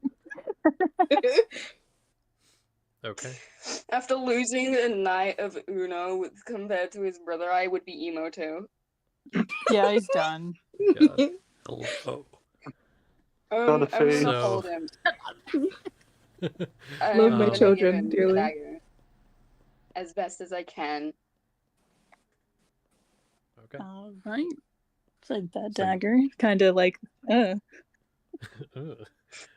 Yeah, I mean, With the ooh. comfortable. And then I'm going If to you're hand holding the it- rat to Hmm. Galliard. Okay, to Galliard. So Galliard, you now have a rat with a very dangerous dagger. That sounds so scary. Yeah. Just next just sudden focus movements. focus my eyes on the rat, just telepathically. You better not use that on me. You understand. You hear Oh, is that like a one-way thing? it. You can try. Do you want to try? Let me- Do you want to try Uh, to like respond mentally?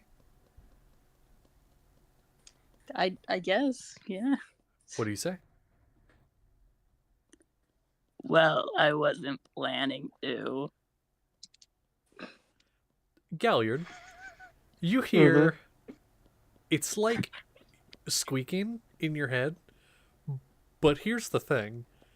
There's this like right undertone that you can just catch of words. You hear what's being said, but it is so unbelievably faint.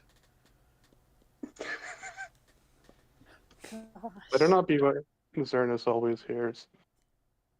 Very sorry for the man in the head. Rude. Look after these two. I'll be back shortly. And I'm gonna start fucking running in my bare feet, my pajamas, away. Okay. Use So a you start family running. airship if you need. So you start running towards the tavern. At this time of night, there is one sky coach running if you want to take that, or you can take like other means. Like there are stairs that lead all the way up. It just depends on how you want to get up there. Do you want to get up there as fast as possible? How long does the stairs take? Many hours. I don't. Not really. I'm gonna say probably like to get to where you want to go from where you are, the various bridges, and I mean the height of the place. It would probably take an hour and a half to 2, because taking the gondola, about an hour from the door. Yeah, that's about right. It's a big city. You got teleported there. It'd take a while, because taking the like So it's like sky an hour and a coach half is to go to minutes. stairs. Yeah. Okay. I'm gonna say if you were to take the little sky coach thing, the most of the way, 45 minutes. Because you still have to walk to the station for the sky coach and then do things. So it's cutting time off. But you're not going to get there in like 10 minutes unless you have a way to fly yourself. There is a slight issue. Yeah. In which I don't sleep with money. I'm not Mr. Krabs. Okay. I mean, you could try to convince them to let you up for free. I'm nowhere. If Solon can't do it as a player, I doubt Zernes can. I'm gonna try, I guess, and then I'm pretty just sure gonna Solon go get my exercise in. I rolled really poorly. Yeah, that was really bad.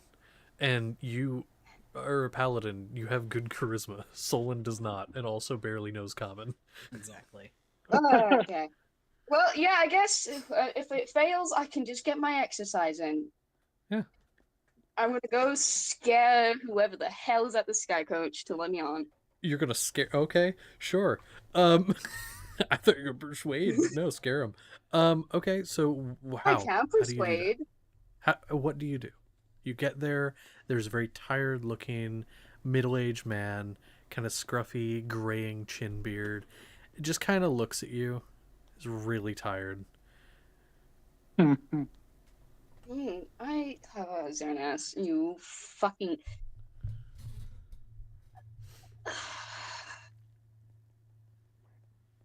I look absolutely fucking nuts right now. Yeah. You look crazed. He looks a little afraid. What do you do or say?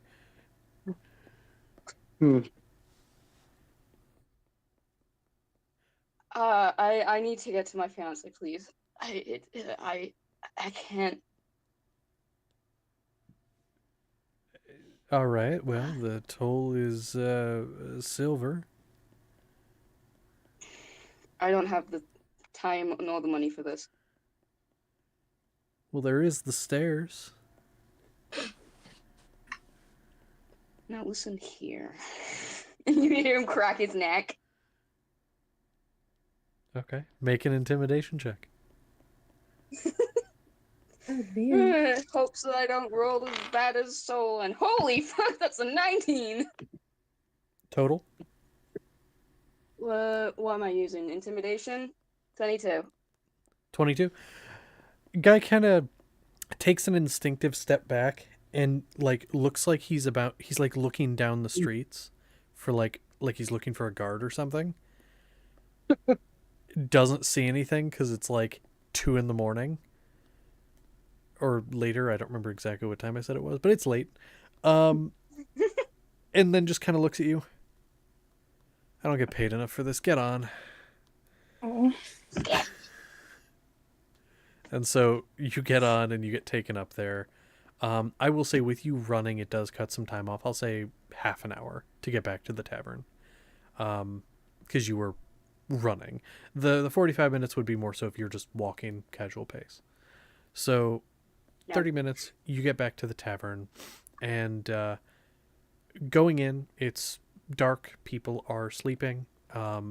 There's no one even at the bar right now. And but you go in and you know where the room would be. I will launch myself in that general direction. Stairs in the way, I will jump 3 steps at a time. If there's the stairs down, I will jump down the stairs. I don't care. You know, for just sake of this, because I want to know, roll me an athletics or acrobatics check. Will you be defeated by stairs? No. What was it? Oh no. 12. You said athletics. Athletics or acrobatics? I gave you a choice. 16 total. 16's great. Honestly, that's fine. And was that acrobatics or athletics? Acrobatics. Acrobatics. So you, like, in a rush, almost without even realizing it, are, like, parkouring up the stairs. Like, you're taking them 3, sometimes 4 at a time. Like, you almost lose your balance for a second, and you, like, spring off your hands up a couple steps just to get to the top. Rails, who needs them? You make it all the way up. And so Yeah, like you are in such like the adrenaline is pumping. You are just in a panic, and you make it to the room, which is locked. But I think it's reasonable. There would be a key for each of you. Also, I'll just say, Soraya like hid a key outside the door and is like, "This is where it is." So, do you remember where it is? Do you remember where the hidden key is? Do I have to roll for it? Go ahead and roll me a history check. History check. Let's see if you I'm remember not where the good at hidden key is. those. 11. I'm not good at No. those. No, you're like frantically like, oh god, I got teleported away. I don't have my key on me. Oh no, what do I do? And you don't even think of the one outside. How strong is the door? Jesus. You could try Are you knocking. going to bust the door down? Yeah. You could try knocking. How strong is the door? I mean, I'm not You going to could tell you how try strong the door is. knocking. You have to tell me what you want to try, and I'll tell you what you need to do for that. I'm not going to tell you how strong the door is. What do you want to do? I'm going to step back in the hallway and aim myself towards like where the door opens, like where the handle is, and bash it with my shoulder. Okay. Go ahead and roll me a athletics check. No, I'm going to say this will be more like an attack roll. So go ahead and just roll and add your strength modifier. Roll a d20, add your strength modifier. I can't add my unarmed strike. I mean, is your unarmed strike different? Oh, I guess it would unarmed be... strike is a plus. Say? What? Yeah, my unarmed strike is a +7 to it. Okay, go ahead and roll that then. I'll allow that, because this was going to be just... Yeah, no, I'll let you do that then. It's a number 19. 19. Total? Okay. 26. Yeah, do me a favor, just tell me what the total is. Because when you say number, I think it is the total. Okay. Sorry. Okay, you're fine. So you step back, wham, and you slam into the door. I mean, the door opens. As the door opens, I need you to make a dex save. Oh no. Because you are slamming directly through the door that has your fiance in it, who is arguably one of the most dangerous people in this building. You vanished, and now somebody is breaking in into the room. Wow. I love That's right. That's 17 total. 17 total. Let me roll a thing. Here we go. Da-da-da-da-da. So you hear as the door opens, thump, and you get pinned to the wall as a heavy crossbow bolt pierces not your shoulder. It does not hit you. She has good aim like that. But it pierces like part of your pajamas. It puts a hole in your pajamas. And just sort of the shock and weight of it, whew, like you were close to the wall, so it didn't like shoot you back feet. Like you just get kind of blown back a little bit into the wall, and it pins your pajamas to the wall. And you see her in a dark corner of the room, which you can see because dark vision. But in the dark corner of the room, she's sitting there, heavy crossbow crossbow on the chair, and immediately after firing, loads it rapid speed. Another bolt ready, and is just aiming it in your direction. It's me. Kind of puts the crossbow toward the ceiling. Tell me something only Zornis would know. Yeah, hang on, I need to get my where's my book on Soraya? Yeah. When Your notes are coming in handy. my notes on the specific one that I only take notes in. Yeah. Kind of like says that and then trains it back on you, waiting for your response. You're not you're not fond of flowers, but you like the poisonous leaf, the bear, the V one that I don't remember right now.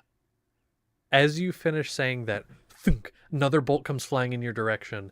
The first one had pinned almost like under the one arm. The other one pins under the other arm. It's like perfect shot on both sides. She loads again real quickly. Where the fuck did you go?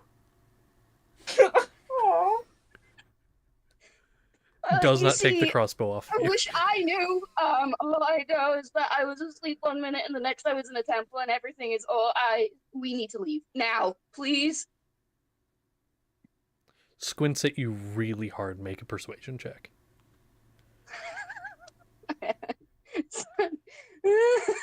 She believes you're you, but she is just very, like, on edge right now. 25. 25. Crossbow kind of laxes it. This is heavy. Sets it down and comes over to you and rips them out of the wall, unpinning you. I will stitch that up later. Do we have to leave? Bone crushing Why? hug. Okay. Why do we have to leave? Please elaborate, slow down, take a breath. Why do we have to leave? He's like so tense, and then he just puts his head on her shoulder. You're not safe here. I'm going No, to it shut is. the door now, okay? I feel like this is going to be an intense conversation. When is it not? She's going to go over and shut the door. If you are still hugging, she will drag you with. And she goes over and shuts and locks the door. I'll let her go. I'm sweaty. That's fair. You ran a long way.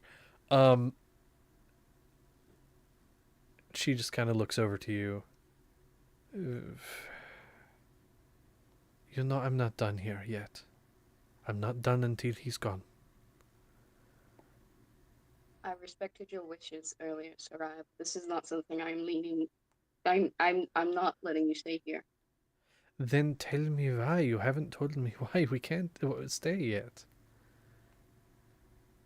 You say it's dangerous, but why? Why is it so dangerous we have to leave? I'm strong. I can withstand things.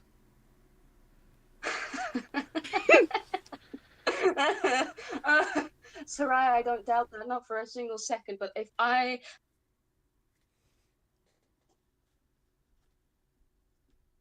we are in trouble. Always. That's not the point. This isn't a joke. I'm not joking with you, Sarai. Please, we need to leave.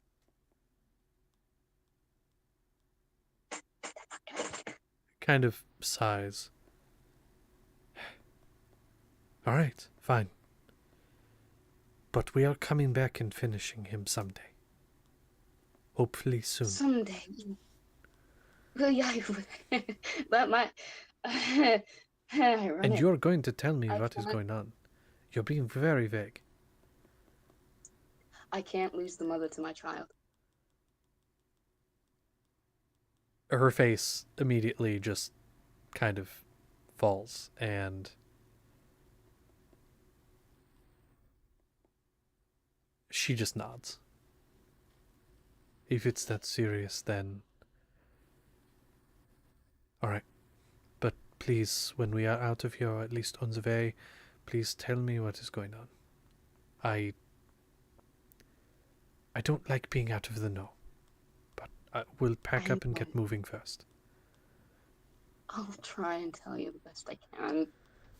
What about the rest of them? Are they coming too?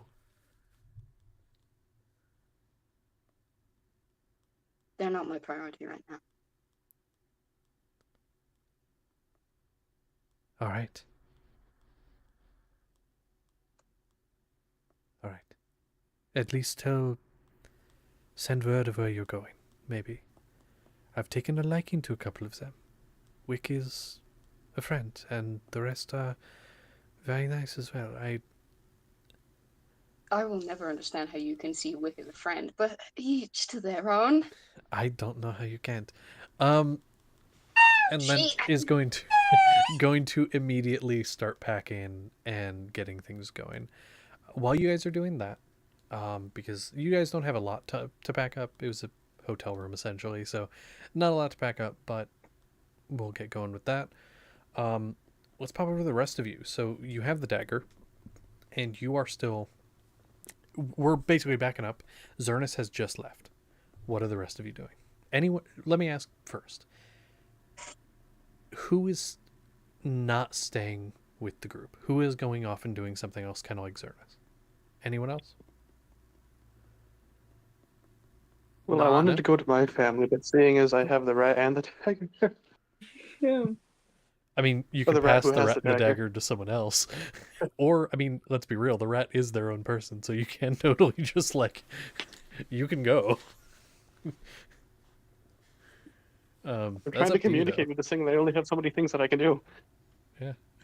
If you need to go somewhere, you can. I have something I need to do, but it's not as important as this. Yeah. Hillsman or Aurelie, I don't know which one to use. I don't trust you with this, Give with the it to safety of my me. friends here at all. Jocelyn, you're the only one. Well, no.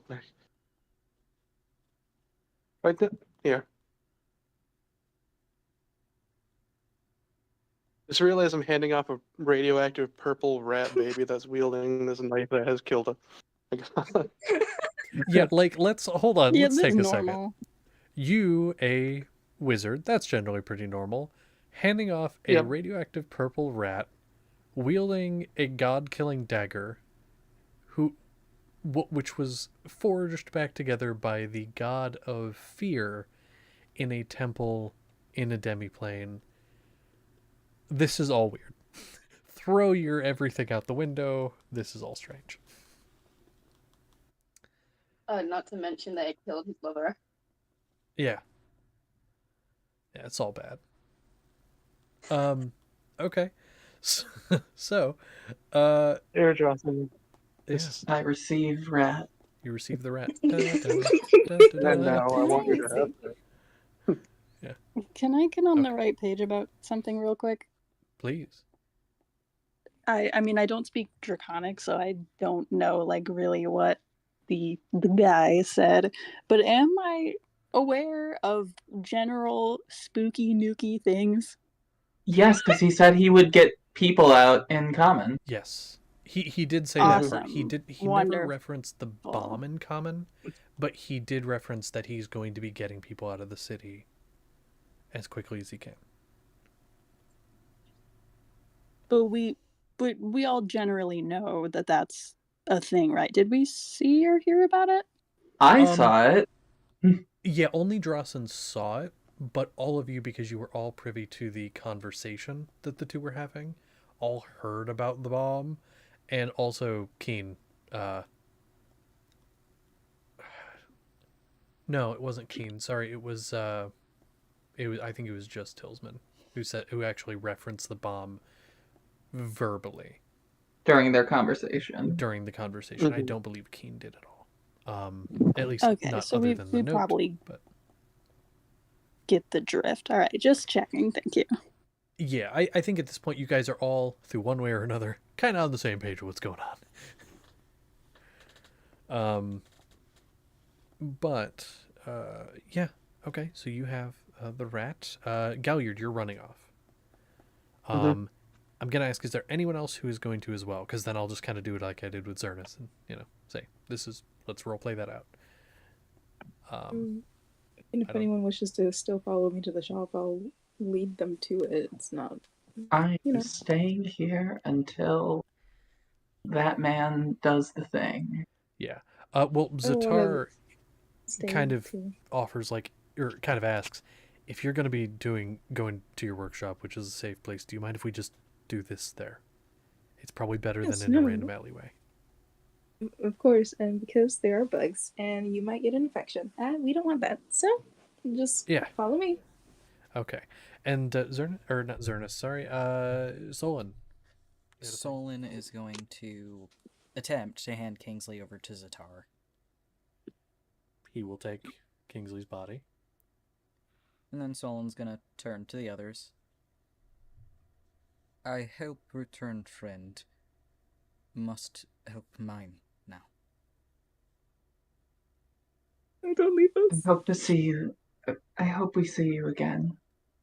Yeah. Maybe Gonna soon. wave bye to him. Sailors goodbye. And yeah. He's basically gonna run off to tell Elfir to leave. Okay. And so on, you run off. Hopefully not for the last time. And go Loved to him. tell your friend That we leaving. that you gotta get the fuck out of here because things are bad. Mm-hmm. You don't fully know what's going on, but you're No. smart enough to know that things are bad right now, and He you need to doesn't get the understand hell any out of of here. what happened other than is bad and everyone needs to leave. Is bad, yeah. And so on, you run off to go do so, and I will say for you, you do begin to make your way out of the city. Elfir decides not to do his last few concerts and decides it's better to live and leaves. Can't play instruments if you're dead. Plus, he just got this fancy new one he's got to figure out. Mm-hmm. So heads out. Galliard, you rush your way up. I'm gonna say, do you think it's reasonable you also would not have money on you while you sleep? I mean, he's pompous noble, but he's not that sort. Would he He might have afford his me? ring. If you thought about it before you left, I could have loaned you some money of mine. I mean, I was gonna Galliard say he think might of it? have his ring. I don't know. Yeah, maybe. You have options. What do you want to do? I want to try something, and I don't know if it's going to work. Okay. Is going there. All right. So rushing his way there. He. I don't think it was like quite so quickly after Zernus, but like likely knows Zernus well enough to think that, oh, please tell me he didn't take the stairs, and then goes for a sky coach. So, with the time, trying to think here. So you get there, and the sky coach isn't there, and you see off in the distance, it's going up. It's, you know, for the distance that it's traveling, it's gonna be a little while before it comes back. Because they usually go up and wait there and then come back down.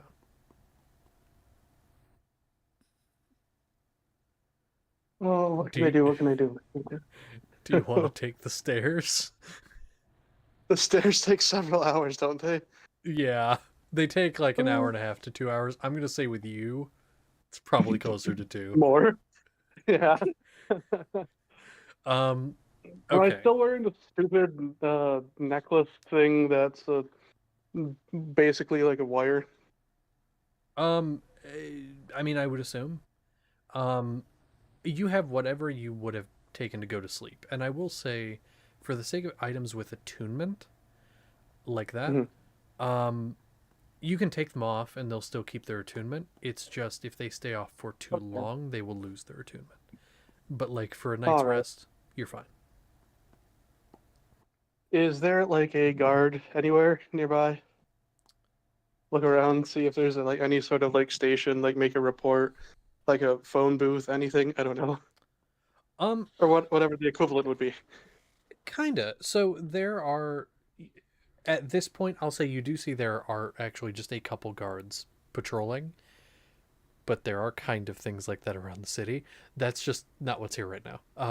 Right now you do see there is like a single guard walking the street, looking a little nervous because he's in the bad part of town, but he's kind of just looking around and sees you, gives a nod. Oh yes. Hello. I'm Yes. Galliard Trelai, son of Alec Trelai of the Trelai house, and the noble ones up there. Anyways, yes. I need to get home really quickly. it's a family emergency, and I happen to find myself down here. I have proof here, like the ring just kind of shows it, like it shoves it in his face. It kind of looks at it, looks at you. Yeah, I kind of know what you're talking about.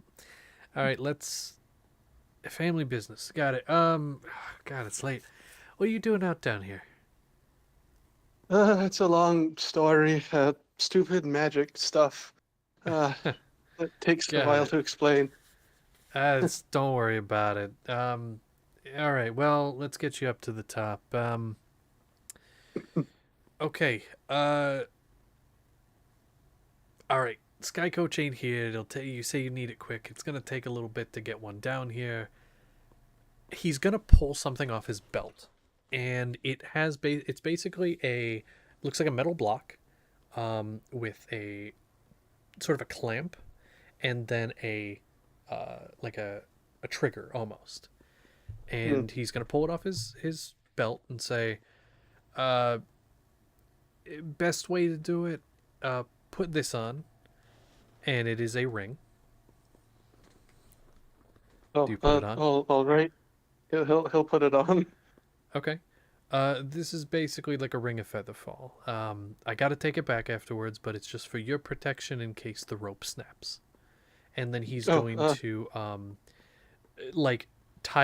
start to tie a rope around your waist. Is this all right? Too tight? No, this is all right. It's gonna be fine, Perfect. right? Like I'm not gonna fall too far. Well, this ring, it's quality, I'm sure. Yes. Okay. It's the best quality, made from the best mages in the city, of course, except for your family, but good mages nonetheless. And as he's talking, he's tying the rope and then clipping it to his belt, like a carabiner to his belt. Mm-hmm. And then he's going to, because on near the Sky Coach there is like a sort of lift, but it's up at the top with the Sky Coach. He's going to, kind of like an elevator, like cable, going to clip this metal bar thing to it. He's gonna initiate the trigger, and you shoot upwards. Oh no, Gallion hates this. Yeah. Luckily, the magic in the ring, along with the rope, yes, you are shooting up at like really fast, like fast enough that if you were going too much faster, you'd be like hitting some major bad territory. Like it would get real uncomfortable real fast. Like this is not comfortable, but it's fast. And so you get up and you watch windows and buildings and other things just fly by. You fly past the middle section. And before you know it, you're at the top. Yeah, try not to have a panic attack. And then you get to the top, and there is a little ledge below where the Sky Coach is, just for like general maintenance usually and stuff. And the guy kind of like helps you up on it, unclips the carabiner from you, like unties the rope and everything. Still hanging, by the way, from the cable, he is, but he's got you on the platform. Can I have the ring back? Oh yes, thank you. What's your name? Do you have a family? Anything like that? It might be wise. Magical experiments not working right. Lower city. I don't know. Wherever you live might not be safe. Thank you. Oh, thanks. Yeah, name's Johnson, but yeah. Good luck with all your magic shit. Thanks. Okay. And then he's going stay to alive, and he just runs off. You say stay alive. He puts the ring on his finger and releases the bar and just falls. No. And you just hear him like screaming "woo" as he's heading down. And so you are at the top. I'm gonna say it took probably like, between waiting for the guy to like actually get over there, get all that set up, it was about 30 minutes. Yeah. Because while you were not quick as Xernas, that was a definitely quicker ascent than the Sky Coach. So yeah, it did save a little bit of time there. And so you're able to get to the top, and you wanted to head your family home. Yes. Okay, so going there, that does take a few extra minutes, maybe another 10, walking there. So you get to your family home, and gates are closed, but you know how to enter, and so you do. And what do you do? Just start shouting, "Mom, Dad!" as loud as he possibly can. Just kind of Okay. like sounding very desperately, going through this here, very afraid. Okay. And Just searching for you're, any telepathic connection he can make to try to wake them up too.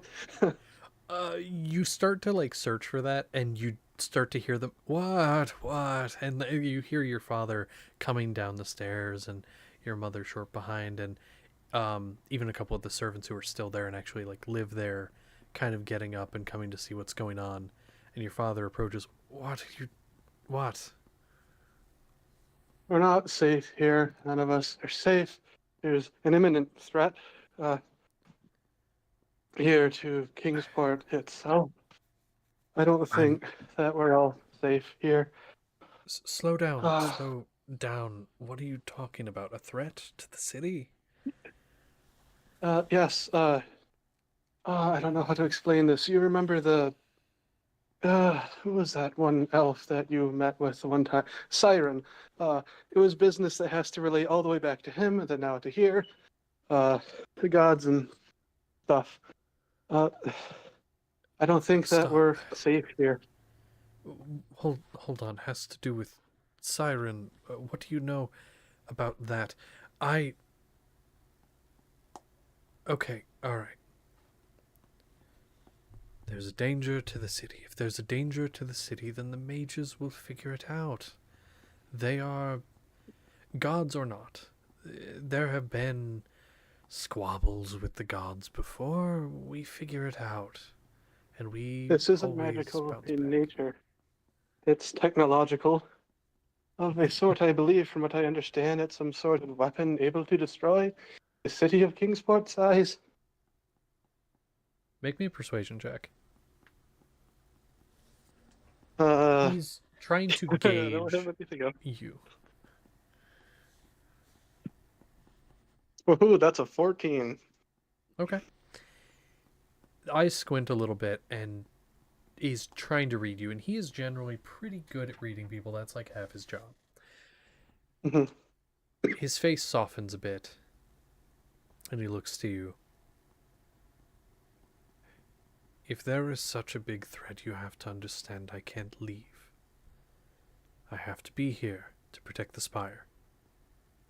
I know that we have our responsibilities to the spire, that you have yours. I've ignored it for a while now, but I have a responsibility to you and this family. He's going I to want you all to be walk toward safe. you, and he's going to put his hand on your shoulder. Galliard. My dog is barking. I'm sorry if you hear it. She is loud. That's what he says. Put hand on your shoulder and kind of get down to make sure he's on your level. He's a little taller, and so you kind of make sure he's on your same level, and looks as much in your eyes as he can. If you kind of eyes all over the place, you're panicking. He kind of looks in your face, and Galliard Trelai, as patron of this house, if what you say is true, I order you, and I ask you as my son. Take your mother, and take our head servants. Get them safe. But I have to stay. I hope you understand.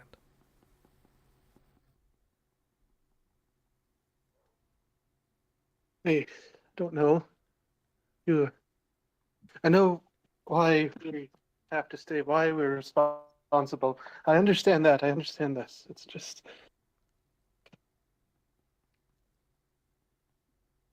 I wanted to come back to you.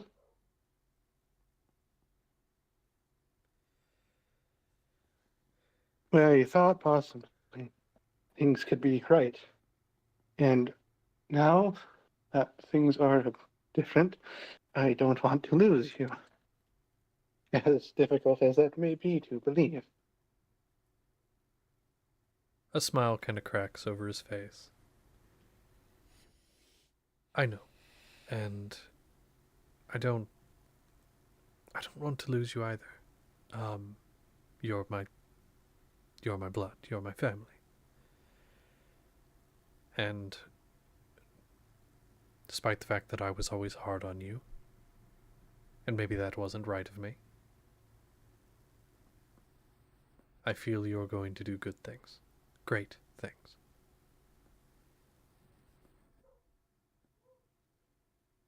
But you can't do that if you keep worrying about me. And so I want you to get them to safety. Protect them.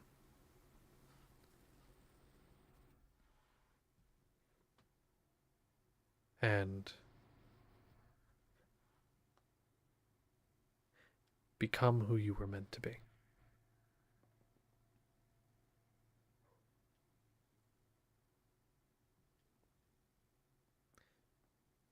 Can you do that for me?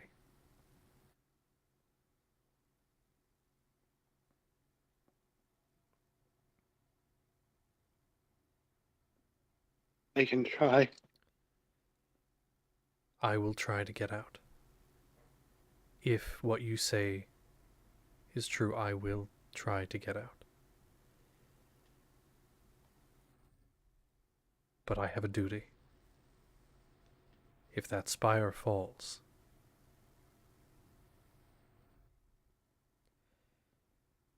magic might cease. And even if it does not, it will be incredibly weakened. All of our great technological advancements, our arcane creations, all of it gone. Or at least reduced to hunks of scrap.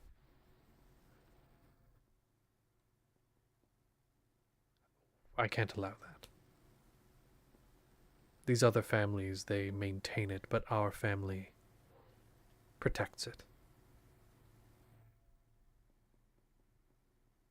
If I left, that would be betraying everything we do.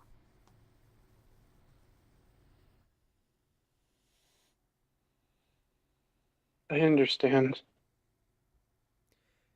I understand.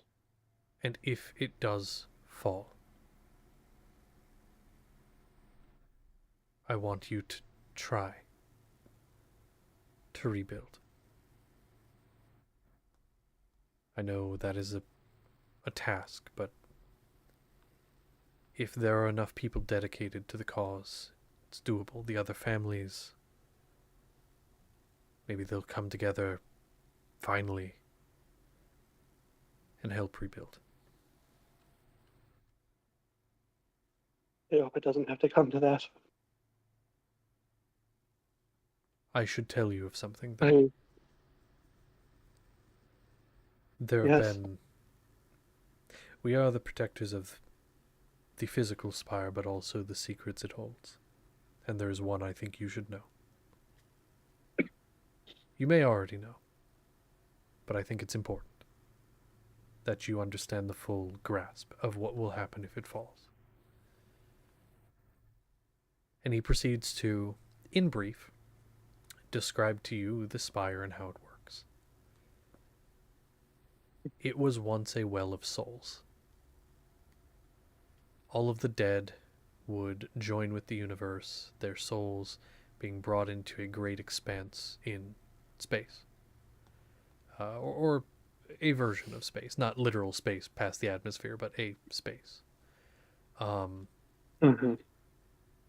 well of sorts, they call it the Well of Magic, but it's also the Well of Souls, was opened up where Kingsport now resides. That well had been open for a long, long time, and at one point had been open to the Feywild. and then the souls started pouring through.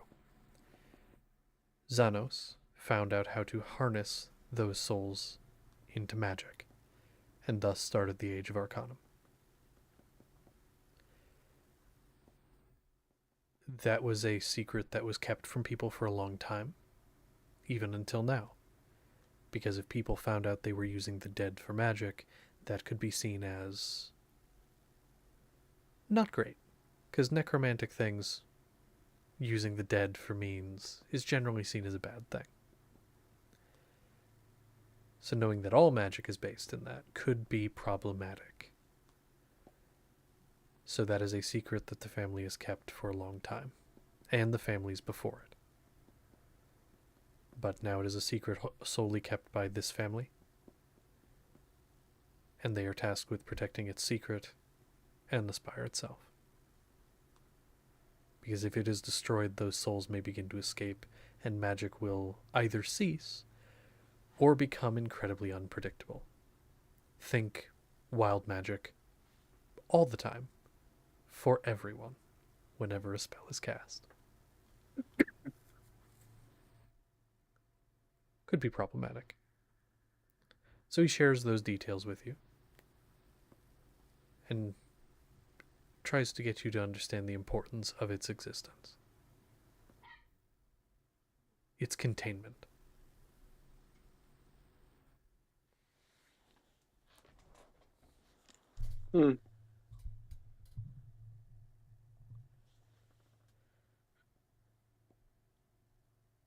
So, I ask you leave to go to wherever is safe.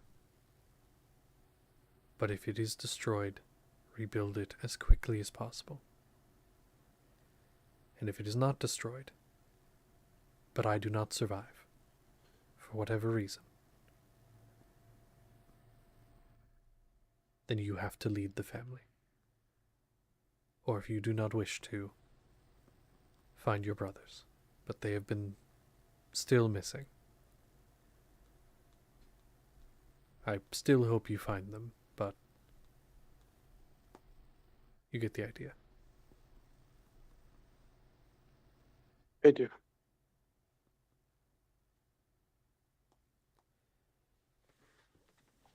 All right. Well, Enable. I should start helping your mother and the house pack. I will get word to some of the other houses.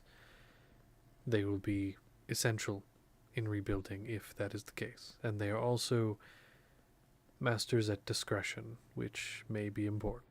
Yeah. The Grimms specifically too, please. Have Yes. a good friend there. Their family should know. I will do. And if I may, the scrying and sending stations, I have someone I want to check on to see if they are still here at all. Yes, be my guest. Thank you. Your father, your mother, All right. the servants are all going to go and start to pack what they need to pack to get moving. You want to use the scrying and sending stations. Mm-hmm. Okay. So you enter the chamber, a very basic, slightly dim chamber, aids in the focus on what's at hand, no distractions.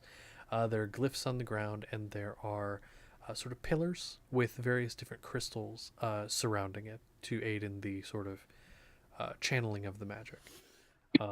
So, who do you wish to scry or send to? That one person that was mentioned recently. Ah, yes. I want to try to send something to her. Okay. What do you want to send? I didn't prepare this at all. Dang it. Now you gotta wing it.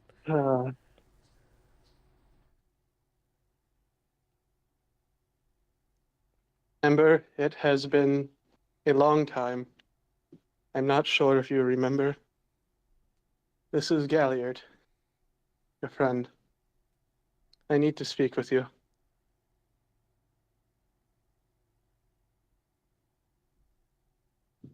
You're on 24 if my count is correct. Sounds about right. I trust you. There's a pause. There's a very groggy voice. Just kind of probably just woke up from that.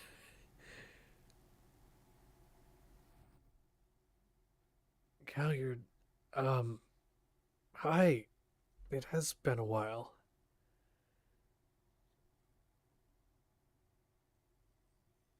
All right, if you want to talk, I can meet you somewhere. This is weird. That's it. I believe that was also 24. It might have been. Honestly, I wasn't even counting that one because someone who wasn't really going to count anyway, half asleep. I was going to go until you said it was like up, and then I was like, yeah, that stuff after that you didn't hear. There's immediate relief. Mm. Mm. I imagine, I don't know if you want to roleplay this out, but he's basically telling her to where. I'm sure they had a meeting place, or they Yeah, I think had it's somewhere reasonable. that they might frequent. Like I would say a place that I think makes sense is there's a park outside of a library in the upper city. It's over by the Mages College. I think that's reasonable. A nice like meeting place because you could either meet in the library or if they're closed and you're waiting until they open because you want to get in as soon as they open, then you can wait in the park. They tell her to meet him there is in the morning, early morning, Okay. sunrise roughly. Okay. You get a quick response back, basically saying, "Okay, we'll meet you there."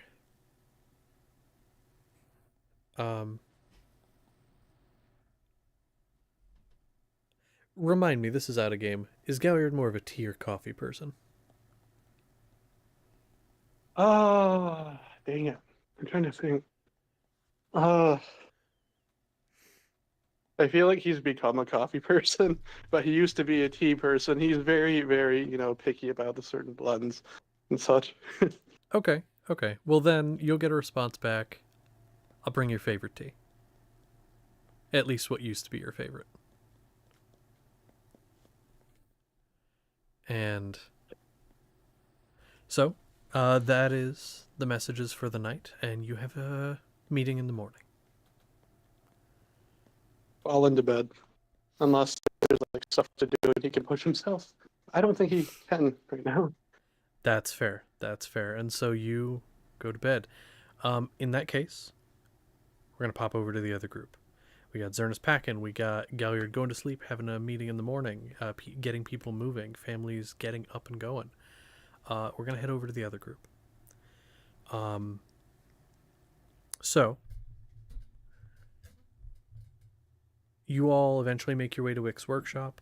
You guys are in the bottom city, so no money required because all you do is take an elevator down. You guys get there in decent time, maybe 15 minutes. It gets warm as you get down, but not as warm as during the time of production. And also a note, the giant like hammers that slam into those crystals are not going during this time. You would know, those of you that live here, they go during the day, starting at sunrise, charge up their power banks during the day, and then at night they ride out the power that's been charged, basically running out as soon as sunrise hits, and then start it up again.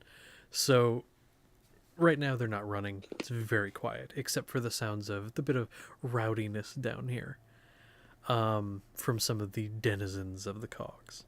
You eventually make your way to the workshop, Zatar carrying Kingsley's body, purple on purple, amethyst on Kingsley purple, carrying him down, and eventually, once you get to the workshop, setting him down on a table. And I just want Zatar... to say, sorry. Go ahead. I had my mic muted. I wanted to make sure that we were not followed. Sorry, switched microphones and I forgot that they were both muted. So You are okay. Go ahead and make me. You said you wanted to see if you weren't followed. Go ahead and make me a perception check. okay. I just also I don't really think it matters because it doesn't really have any mechanical benefits, but I do have the alert feat, so I want you to make sure that you know that. Okay. Always good to remind me of these things because no, I don't remember. So that is a good. Well, thing this to know. this is from the new character sheet. So because Okay. I had to get rid of 2 of my feats because they don't work anymore. Yeah. Here's what I will say for note of that. Anything relating, and this is actually just something good to know, anything relating to class, you do not have right now. You are considered a level 0 adventurer. The only thing I'm giving you is you have your past HP, whatever that would have been. Okay. I'll also give you the feats as long as they don't as long as you wouldn't necessarily get any new abilities. Something like alert I'll allow because it's a like perception-based thing, and I think that's okay. But something that would like give you an ability, like a spell or something, you do not have those right now. Warcaster? Would that count or no? I mean, because that was you the other technically one I have it, chose. but you can't cast spells. So I mean, it doesn't make a yeah. difference. I mean, Right. you have Warcaster, you just can't cast anything. At least not. Then ignore that D4. So it's actually 12. My passive 12. is 18, but I rolled a 12. Okay, you did roll, so we're going to use the roll. If you do want to use your passive, and this goes for any of you, just say you want to use your passive instead of rolling. But using the roll, far as you know, nobody's following you. You don't see anyone trailing. You see some people walking about, but like, and that's kind of what gets you is you see some people walking, and in your kind of like rattled, paranoid state from what just happened, you kind of see the people walking. It's like, oh God. And then realize they're just going to a bar. They're not following you, and you don't see anybody trailing you or anything. This is another important question. Yeah. I know I died, but I still had spells in my ring of spell storing. Do I still have them? Actually, yes. Because the ring of spell storing, it stores the spell and allows you to cast it from it, so you can use those. As well as technically you could use like spell scrolls and things. Those are fine, like you did before. It's just you do not have any spells you know that you can cast. Okay. I've got aid and prayer of healing at the ready. Hell yeah. Love that. So yeah, you walk, nobody's following you as far as you know, and you make it to Wick's workshop.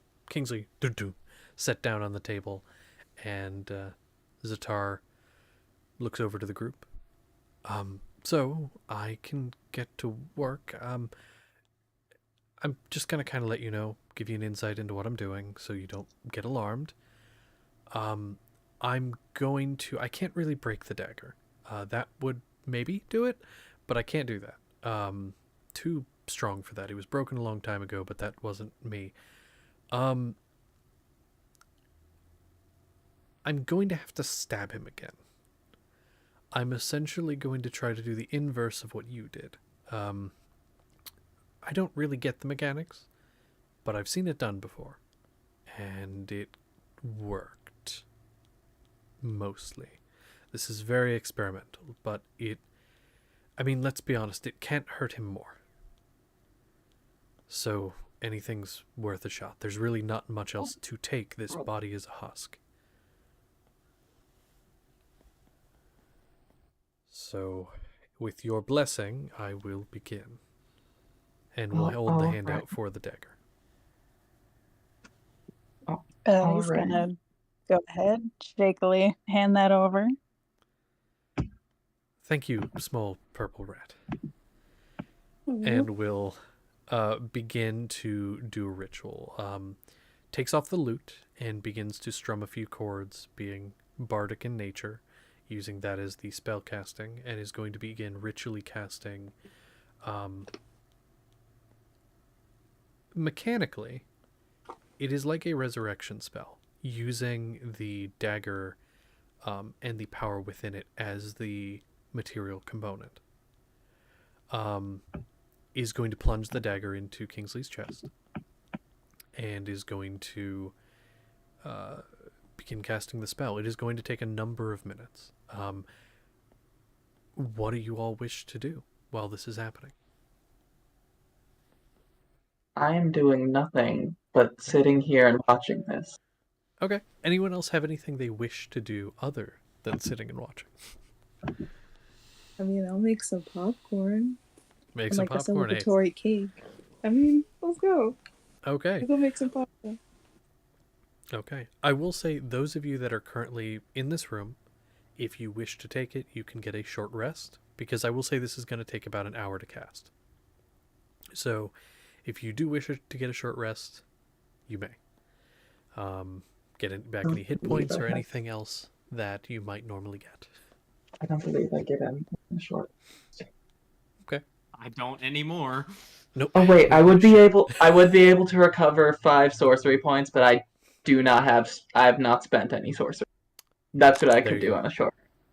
There you go. Okay. Relly is going to play with mechanically the star map, but I'm going to refer to it as his destiny ghost because I think that's more hilarious. Ooh. Yes. Okay.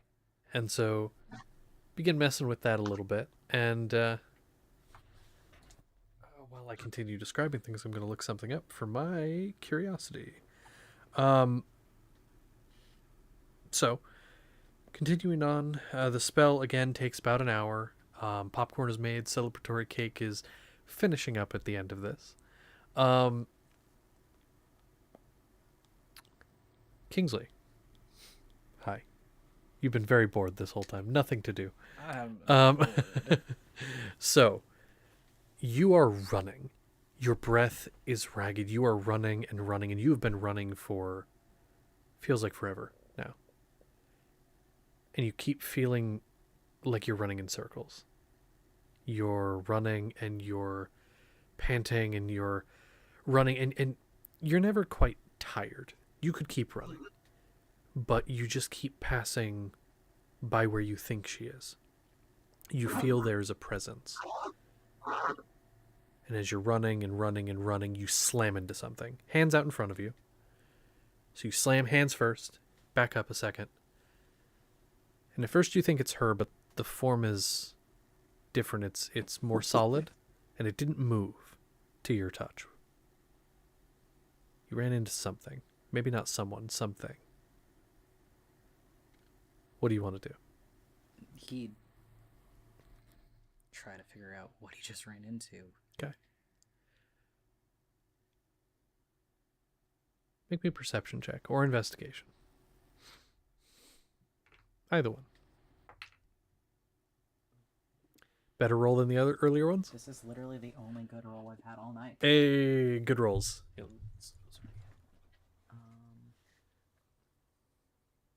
19. 19, which one was that? Perception? I only have a +1. Okay, well, I couldn't tell if that was perception or investigation. Mm-hmm. Okay, so you run into this and start feeling around, and it's a door. You feel the handle, and it wiggles. Seems locked, but it's there. Drossen.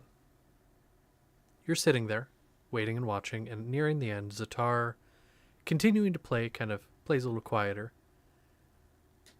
Part of the spell is we have to call the soul back. I'm sure Kingsley wants to come back, but we have to call out to the soul to request it to come back. I think you might be the best person for that. If you have anything you want to say or anything, now would be the time. I walk up to him. I say, Kingsley, I miss you. Please come back. And then I move a hair away and I kiss him on the forehead. And Kingsley, from within, on the other side of the door, you hear that. And you hear a click as the door unlocks. immediately swings it open. No hesitation. Okay. You swing the door open, and on the other side, you see through your eyes. You see Drossen. You see Zatar. Nothing else quite from your angle you're laying at, but that's who you see. And you even have the sense of smell. You smell a cake being baked, and other weird mechanical, some oily smells, some burnt ozone type smells. You kind of can gauge where you're at. You're in the workshop, but you're still not alive yet. You're still on the other side of that door. And are you going to walk through it? Yeah. As you go to take the first step, you hear, ah! As from right behind you, Serena's rushing up from behind you and is trying to get you. What do you do? He still has the knife. He's going to try to stab her again. Okay, so you just turn as she rushes in your direction and stab. Roll to hit.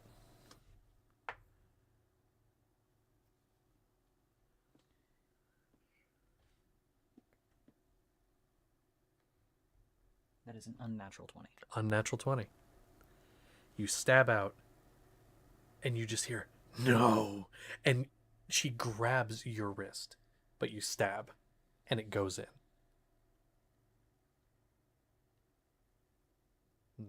Knife almost in your hand, without any input, twists. And you hear her voice get fainter as her hand fades away. And the knife with it. 3 successful strikes. And the door is there. He's going to go through it. You're going to go through the door. And you take steps through the door, and those of you in the room, Drossen specifically, see as the eyes kind of bleary-eyed flutter open a little bit.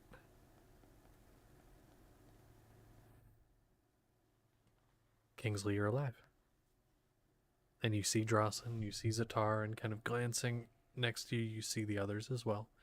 The only ones not present being Zernus, Galliard. You never met Solon, so you wouldn't know he's missing. But the others are there, including the person you know stabbed you. What do you do? Oh, and the knife is in your chest, by the way. Like, it hurts. Like, it hurts. It's not killing you, but it's like stabbing out of your chest. And Zatar kind of comes up and, this is going to hurt a little bit, and yanks it out of your chest. And then immediately puts something over it to, like, staunch the bleeding.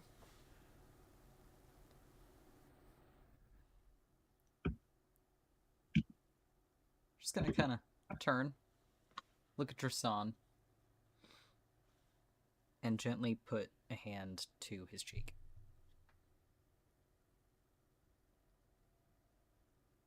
I'm going to put my hand on top of yours and kind of kneel down so that I'm closer to you, but you're on a table, so it's difficult.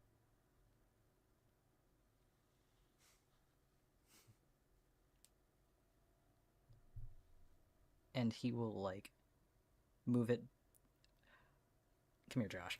Okay, hi. What are you trying to do? Just kind of, like, put it around, like, the back of his neck for a second, pull him closer, and he is just going to kiss Drasan. Aww. Okay. And so as you two embrace each other, Wick, your cake is done. Oh, Wick is gone. Sad. Oh, no. The cake is done. Yeah, it's fine. The cake is gonna burn. No. But you hold each other. Moments pass.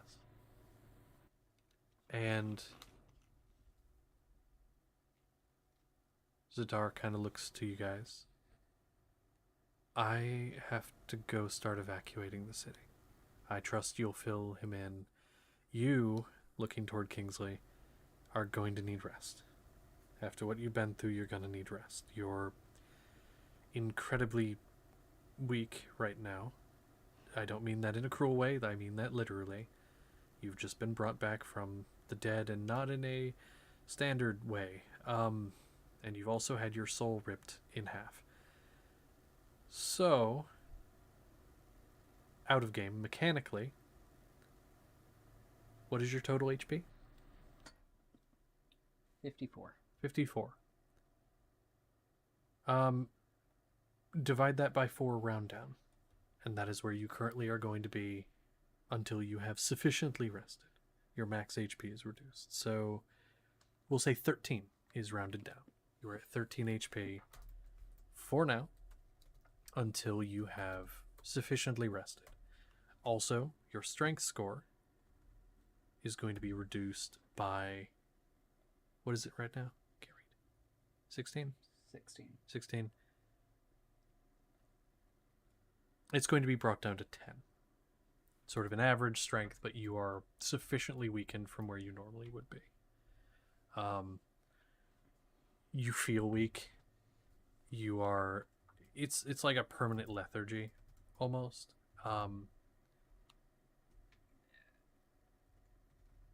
Definitely some rest to get that taken care of. And Zatar is going to nod to all of you. I will be a fey of my word, as against our nature as that is.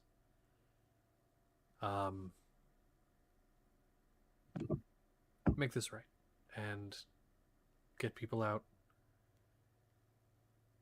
Hopefully this good deed at least makes you trust me a little bit. And is going to leave. And Don't forget to leave the dagger on the table. oh, yeah, sorry. Sets it on the table and then looks to Kingsley. Cherry pie, huh? Cherry pie. And just shakes his head and walks out.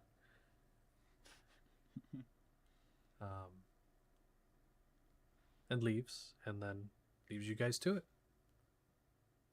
What do y'all wish to do? I would like to help Kingsley to a seat and help Mundungus onto Kingsley's lap. Okay. And kind of help Mundungus... Kingsley get off the rest of the armor that he probably still has on. I know he probably took off the breastplate, but he probably can't wear that right now, mechanically. No. And so you start taking all that off and set the Mundungus down. And Mundungus, you haven't seen this little face in so long. It just looks up at you with the derpiest little expression. Just starts petting him. Just pets. Oh, all the pets, all the purr, chirp sounds, all of them. And then Kingsley is going to point at at Tillsman, kind of beckon him forward. He'll hold up a finger and walk towards the table. And we'll pick up the dagger and we'll hand it to Radioactive Purple Rat Baby. I don't think any of you want me to have this, but don't lose it, please. Gonna snatch it away. Okay. And so you take the dagger, which for you is more like a greatsword. It's glorious. And, okay, you have that in your possession now. And then Tillsman, you said you do walk over? Yeah, I'll dismiss the ghost and I'll walk over to my favorite Kingsley. Yeah. He's going to, like, grab him from, like, collar the shirt. Obviously, he's not strong enough to really do a whole lot, but he's going to kind of try to move him closer. Don't worry, I weigh like 86 pounds, you're fine. Yeah. And he's going to lean close. I know what you did. And I don't mean to me.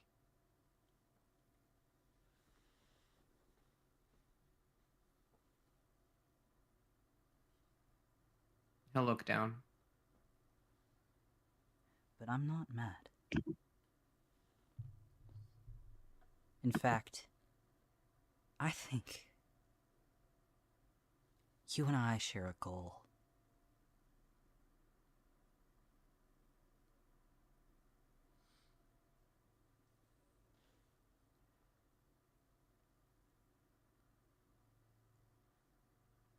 If it comes down to it, would you do it again?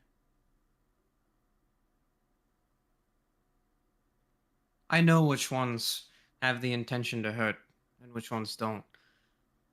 But it's generally just easier to get rid of all of them and to look back up. But if we want to play pick or choose, then yes, I would.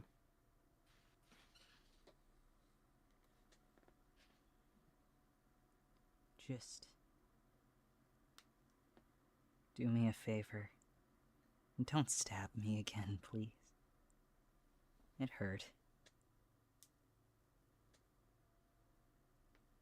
I tried to make it quick. As quick as I could, given that you're, and he'll do a rough guesstimate, about 4 feet taller than me.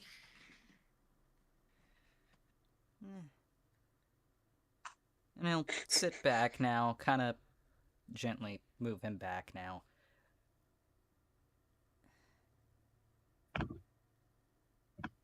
So what is Zatar talking about getting people out?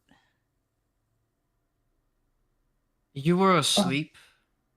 Oh, do you want to explain it? There's a bomb. Oh, you saw that, didn't you? Yes, you did.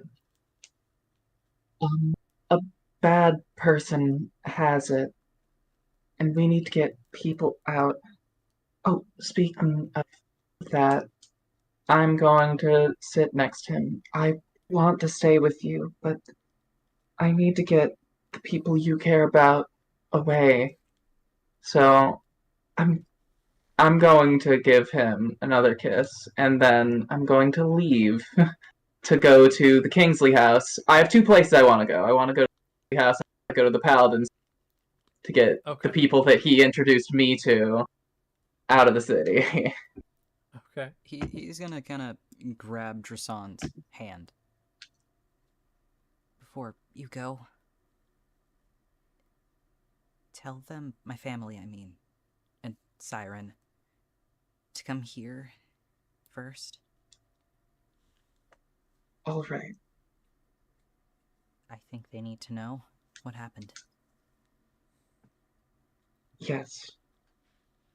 But I'd prefer if I told them. Of course.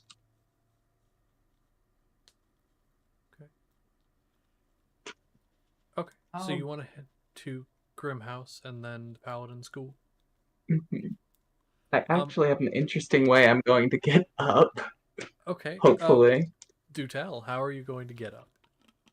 I would like to try to flap my arms like wings and fly up using my miming ability. Holy shit. Wait a minute. I have a failsafe. I can get 10 feet of fly speed by casting mage armor on myself. This is amazing. I have a failsafe in case I hate. Yeah, and the accidentally cartoon physics was too strong for me. Okay, here's the thing. Cartoon physics.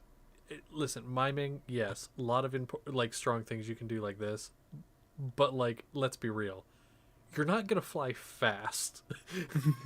Okay, so you do that. You do take flight. And you get, like, I will say 10-foot fly speed. That's good, but, like, nowhere near even the smallest bird. So you just and just start flying up in the air, and there is a guard down there that just goes, "What the?" and just watches you flap your arms. Because creatures with like large wings or even magical means that you can kind of tell, that is like really obvious. And you're just flapping your arms, and at first like nothing happens, and you see the guard off to the side go, "Ha ha, that's funny," and then you start to take off, goes, "Ha ha ha." And like you watch real quick for a second as he like starts flapping his own arms, trying to like take flight, and nothing happens. And so you take flight, and it does take you a bit.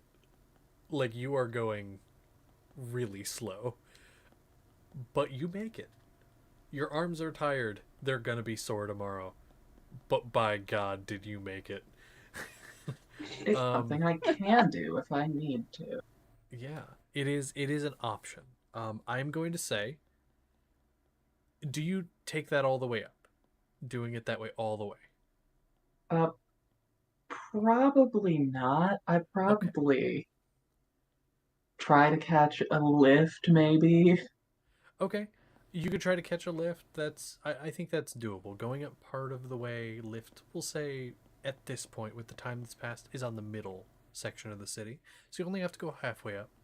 I do need you to make me a con save to see if you get a point of exhaustion. Oh, because I'm actually... you are... That is the balance to this, is possible exhaustion. Bro is built after this. Ooh. Yeah, I'm a sorcerer, so that is... That's a 24. 24. You start to feel yourself getting tired, but like you stop at the right moment where you're not going to get exhausted.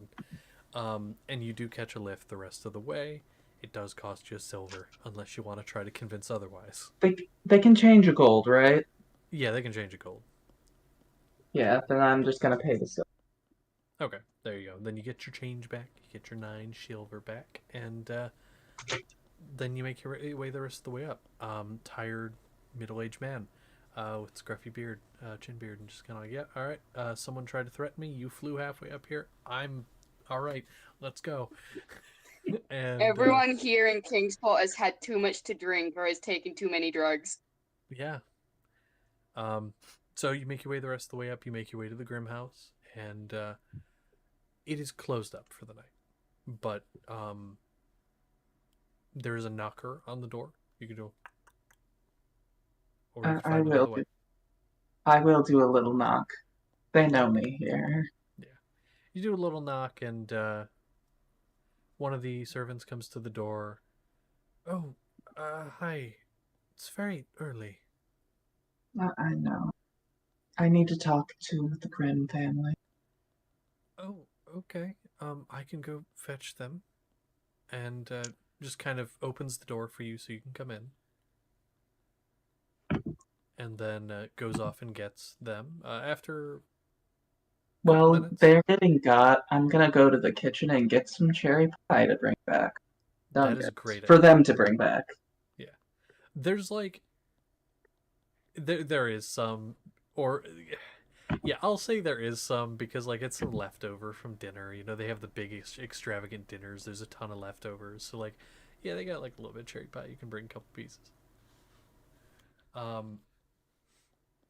And so they come back after you have the cherry pie collected, cherry pie got. And they just kind of blink their eyes a few times. What can we do for you? I got him back. Oh, wow, that was fast. Yes, a lot has happened. We'd love to hear about it, but thank you for telling us. Where is he? He wants you to hear about it from him. He is... I'm going to describe the location of Rick's workshop. And he wants you to bring Siren along, if you can. Oh, and I'd like you to bring... And I give him the cherry pie. Takes the cherry pie, very confused, just looking at... Alright, wants us to go down there? Rather than come here? He's not well right now. It would be easier for you to go there. Alright. Looks, you know, they both look at each other. We can do that, I suppose. Alright. We'll bring this in Siren as well. Yes. Remind them to pack shit. And pack your things. He'll explain that too. Okay, we'll have our things packed and brought down there by the morning. Some of the servants can bring them down. All right. And he actually kind of, his back straightens for a moment and he listens. Oh. All right. That was actually the patron of the Trilai household just notified me that we'll be leaving the city. It's probably related. I see. Said he was making the rounds that something bad is happening. All right. We'll pack and we'll go. We'll come first. We'll be down there first, but our things will follow suit. Do we need a carriage? What do we need?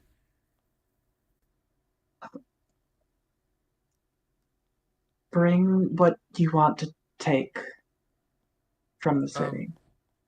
I think we can arrange transportation. Our sky ship is currently away. We sent it away.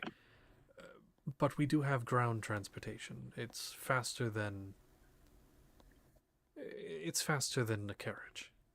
We should have enough for everyone. You just may have to be a bit cramped. Of course. All right. Well, we'll be down there. And then I'll leave, and I want to go to the Paladin School to see Wolfgang and Akar because they're Kingsley's friends, and I think he'd want to get them out as well. Okay. And I'm running on fumes right now. Yes. Because I have not slept. Fair. Not me. He is. Yeah. No, I get it. You start to go there and like in your kind of like really exhausted state, you're like, oh, they're probably open at like 2 a.m. Yeah. And so you start to head down there and you get there and they do appear to be closed. But you do see a couple lights, like little candlelight through a couple of the top windows. But the actual school itself is closed. Is there like a knocker or a PA system? Can I get buzzed in? So essentially, well, actually, kind of. So there is a gate. There is the wall around the building because it's like a mini fortress. And then there's a wall with a gate. On the side, you've never seen one of these before. You don't know what this is, but there is a glyph on the like stone pillar next to the gate. And it has like on a little sign under it, a little wooden sign. It says press to call under the glyph. And I will press the glyph. You press the glyph and it lights up, and after a moment you hear, yes. It's Drawson, Kingsley's partner. I have to talk to you. At 2 a.m? It's important. Alright. And you hear like movement and then the glyph goes dark. And after a few minutes you hear, or you see, coming down the sort of black and white streaked hair, devilishly handsome, kind of older looking guy, or late middle age looking guy, that you know to be Wolfgang. Comes up to the gate, opens the gate. Needed to talk, he said. Yes, there's something big is coming, maybe. And you should leave Kingsport. What? There's something very dangerous that's going to happen to the whole city. And so you should get out. That's really vague and also really concerning. Okay. Something real big coming to the city. And we need to get out. Fuck.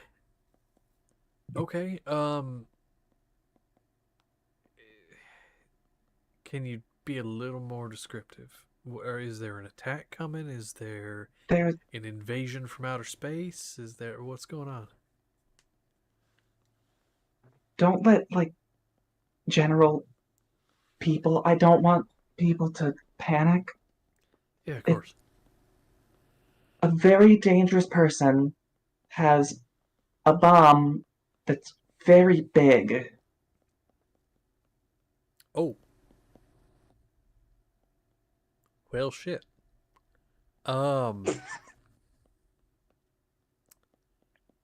That's pretty bad. Okay, that's a little above what I deal with normally. I thought it was going to be like standard demonic incursion, in which case I was going to say, well, fuck, they're dead. But a bomb. You can't smite a bomb. I mean, you can, technically. It'll just smite you. You can smite a bomb once. Let me correct myself. You can smite a bomb exactly once. And then you ain't smite nothing ever again. Okay, well, this is troubling news, and I see why the general populace couldn't know. That would lead to issues. Do you already have people getting people out, though? Yes, we had someone getting people out.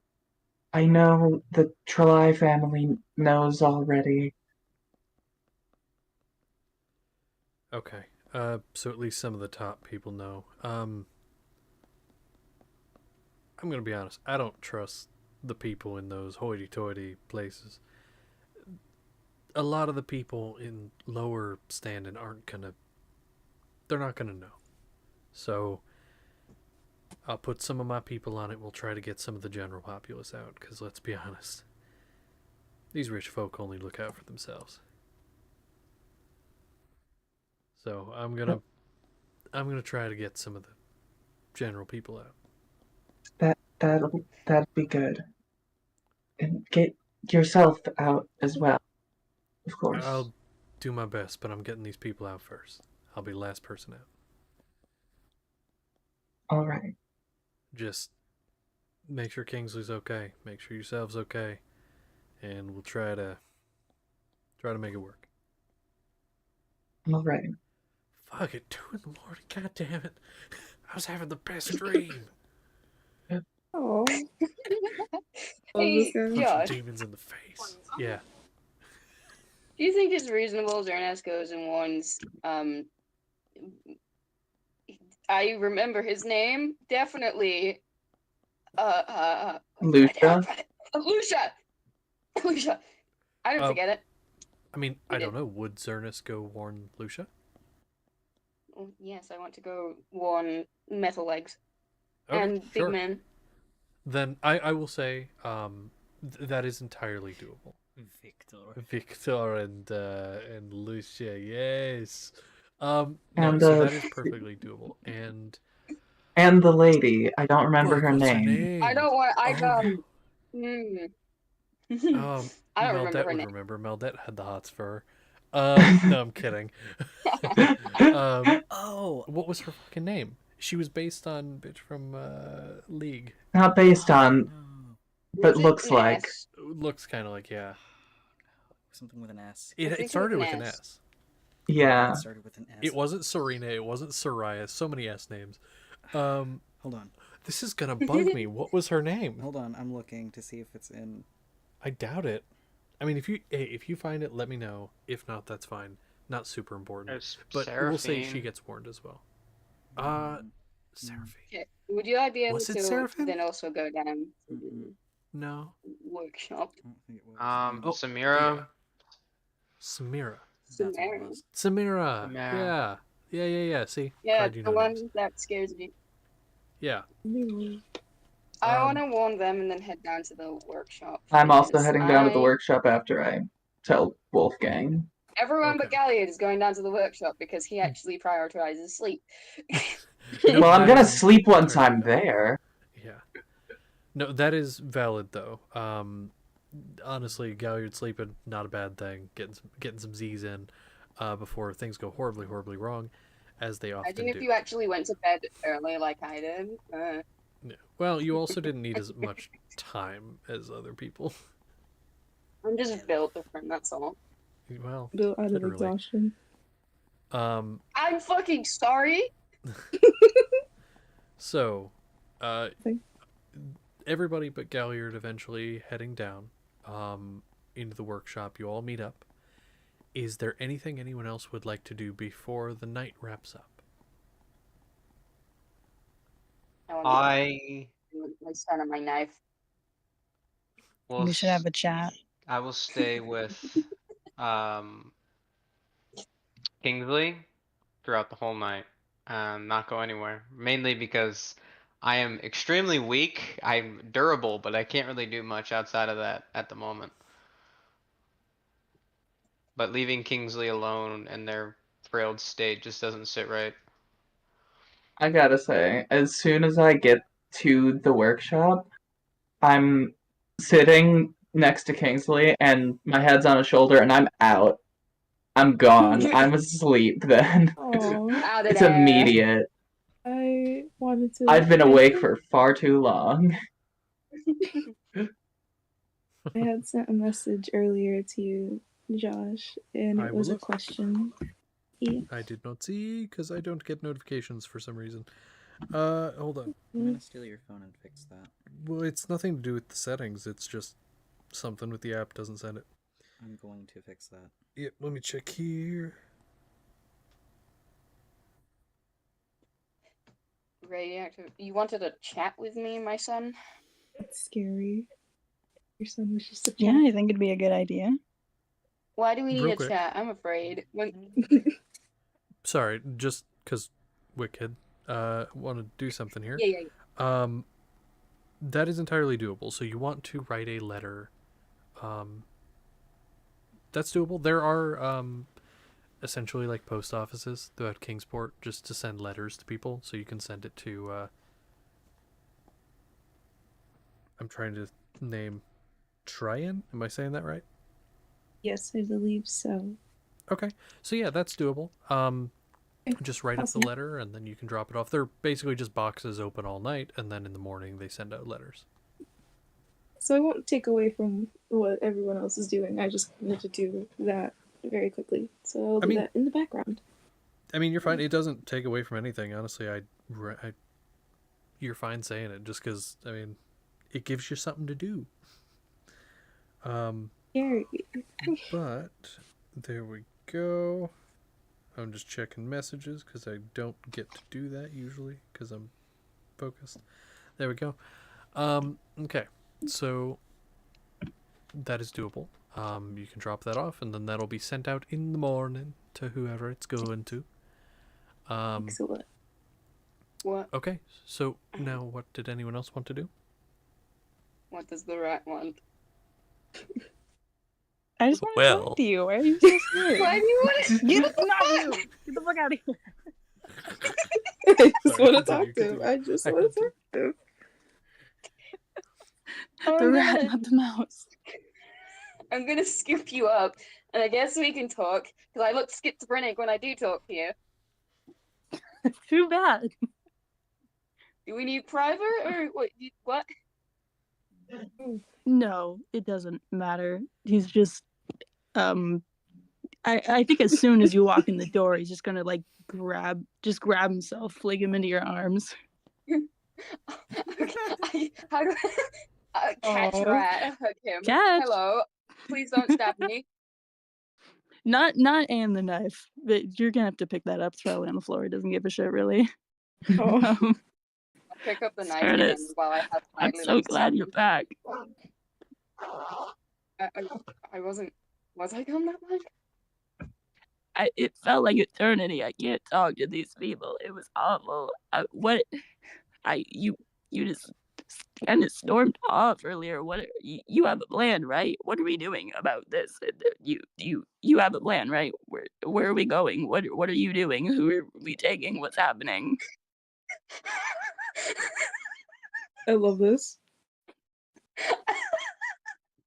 Please tell me you have an idea.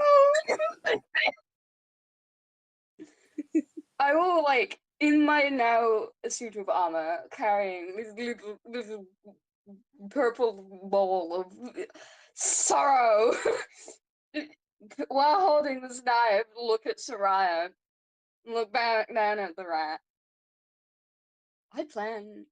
My plan? Oh yes, I have a plan. Of course I have a plan. Why wouldn't I have a plan? Because I'm How about we all go to my home? We're going. How about we all go to my home? Brimsley's on the other side of the goddamn continent. We don't have to worry about On the this. other side? Okay, just out of Kingsport. We have to get out. We can't stay here. Yes, I know. It's okay. I'm not going to let anything happen to you. When are we going? Whenever I get a hold of Galliard. Well, we should go sooner or later. You never know when these things happen. It's never. I know. It's okay. And I cast calm emotions on the rat. I don't fully know how that works, but from the name, I can You assume. either can accept to fail the saving throw, or you make a charisma saving throw against it. Right? It's charisma, or is it wisdom? Yeah. It's charisma. Okay. Let's find out, because I'm There gonna goes the fight it, because Galliard. this is what this dumbass thinks is thinking rationally. Was it charisma or wisdom? Riz. Charisma. Charisma. Riz? I believe. Okay. Yeah. There is. What is an 11? I don't have a high DC anyway, so you still fail. You are suddenly soothed. Get soothed. Get soothed, idiot. I will gently cradle you, like bounce you slightly on my shoulder, move over to Soraya. It's like, help me. You're a woman. You do womanly things. Soraya just kind of like, I don't fucking know what you want me to do. Comes over and is like, there, you're fine. Do you want to hear a children's story? Maybe it'll help. He likes children's story. You're good at children's story. Don't traumatize him like you did with me and that goddamn rabbit story. No, if you want a children's story, I have a good one. It's an Iodian children's story. Yeah, just talk about something. Yeah. He would like to hear your story, Soraya. Okay, I don't actually have the paper for that, so I'm going to make one up. I did write a children's story, though, specifically for this campaign. But I don't have it. Okay. There once was a girl, and she lived in a long-lost kingdom. A dragon once beset the village and started to burn it to the ground, and many people died. Villages were slaughtered by the dragon. Hold on, we're getting to the good part. And the king sent out the best men, and all of the men died. So they sent out more men, and those men died. And the little girl, she came to the king and said, but what if we just talk to it, and we love each other, and we talk to it? And the king said, no, that will not work. We need to send strong men to fight the dragon. So sent more men. They died too. And were eaten. But hold on, we're getting to the best part. This is a true story, by the way. And the girl eventually went to the king and was turned away again. And so the girl went out into the world and found the dragon. And the beating of her heart reminded the dragon of an old friend it had a long, long time ago. Someone who spoke to it and soothed it in its early life, someone who had died, and that is why it was so angry, because of the person's death. So the dragon came down and spoke with her, and they talked and they talked and they talked, and then she came back with the dragon, and the dragon made peace with the kingdom, and they had peace and harmony. And the girl actually became the first Drake Warden. She was gifted drakes to the other people of the kingdom, and she rode atop the dragon, who is said to be slumbering beneath that kingdom to this day. The end. That was a pretty terrible story. But I like the part he where loved the story, little Soraya. girl was In nice fact, and right. I love I'm going to be a He great loves governor. Sorge so much that he thinks that you should continue to tell a story while I take him back and put him down to bed. Oh, perfect. I have more. Oh You know, god. hey, look, right, there's your bestie over there, right? You wanna talk to your Oh. bestie? No, I should go talk, though. We have a lot to discuss. Oh, like, That sounds like a threat. yeah, I'm they scared. might know already. Everything I say sounds like a threat. It's just how I talk. I don't know. It's not, I promise. That also sounds like a threat. Say that to me when I feel emotionally disturbed. Which you of all people should know that she's being sweet in that phone. I know, she's my bestie, but it doesn't stop me from fearing the fact that she could crush my skull. So she could do many. I'm going her to like to death. lightly pat the back of your head, like a small slap, as I walk by and go to find a comfortable place to put the rat to sleep. The impulse to just do it. I don't care. No. Roll me, little midgets. I have had enough stress. Does Zernus say that out Hey, loud? yo, listen here, I ain't a midget. Yes, that's what he says. Say that out loud. Soraya comes over, grabs you by the ear. Be nice now. Yes, and turns well, immediately to Wick. Turns the gaze to Wick. You too. Be civil. Okay. Yeah. Lets you go. No, put them to bed. Oh. What was that? Your That's butt's big. Leaves to the other room. Gonna go, just shakes her head and goes off and just chats with Wick for a little bit. Just kind of being like, all right, so what happened? That happened? Oh my god. Yeah, kind of gets filled yes, in. indeed. Put them. I would tell her everything. Yes, Kingsley's about to be blown up. Family Feud. Family Feud. Okay. Anyone else have anything before the night wraps up? Anything major? Because if not, we're going to go to the morning. We're going to just go through morning stuff. A couple things, and then we'll be probably ending the session there. So, anyone else have anything tonight? I don't hear any takers, so we're going to go to the morning. But first, Tillsman. You go to sleep, and you dream of a clearing. You're in a clearing alone for a moment before, behind many of the trees, out of some of the shadow, and even from the sky, it seems, figures begin to appear all around you until you almost feel entirely surrounded. Little defensive maybe, but entirely surrounded.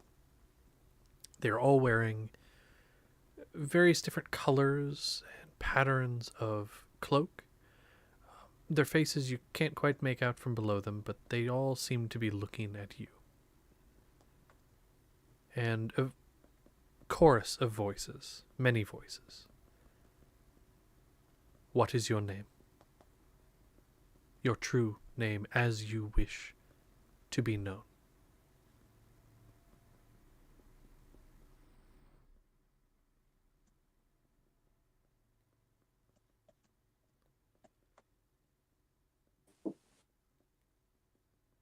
My name is Tillsman. Tillsman Efemedi. Tillsman. And then one voice. Voice of an older man. This one from above you. Hovering against the sky. The cloak seeming to have patterns of almost like an aurora borealis type pattern across it in color scheme, dots of stars across it, and a pin on the one shoulder, seeming to be carved out of wood and then sort of like half stitched and attached on there, of the two moons. One of them as a crescent, I'll say a waning crescent, and the other of a full moon. That one being Cordir, being the full moon. And looks down to you. Talisman. For your crimes against the natural order and what you have done, you should be punished greatly.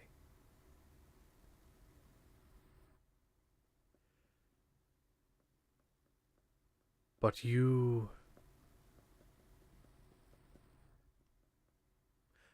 don't feel I have a punishment that would befit you. Not one that I have the power to dish. Do you believe you still have good in your heart?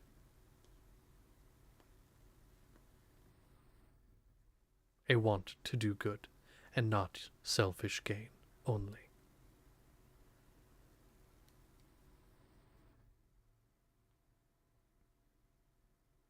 He'll take out the orb and he'll stare at it.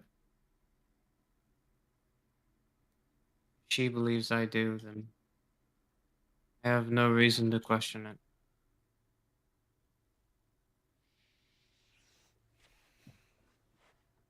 You see the hood kind of nod.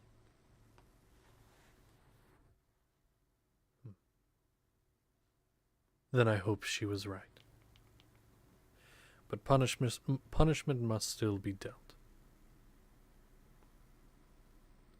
You are to, from this day forward,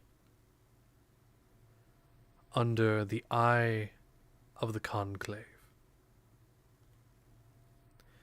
You are to finish. No.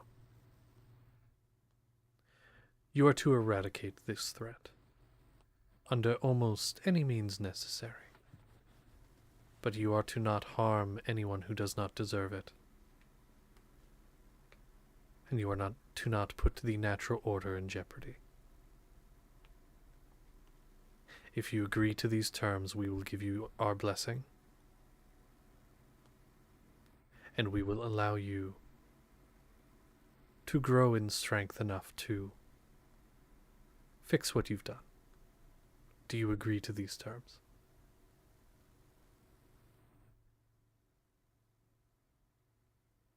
When you say eradicate, do you mean all of them or just some of them? Keen is the primary threat. The others are... how to put this? The others are a mixed bag. We do not have as much of a worry for them as we do Keen. Keen has upset things more than they have.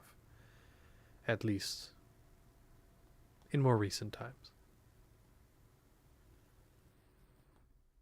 The other gods, as they call themselves, upset the natural order, but they split the responsibilities and generally kept the natural order in check.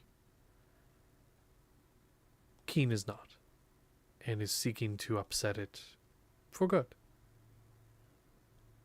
So to answer your question, the others, we do not care what happens to them. But be wary of what you do. If you remove someone from a seat of power, something must take its place, or nature falls apart.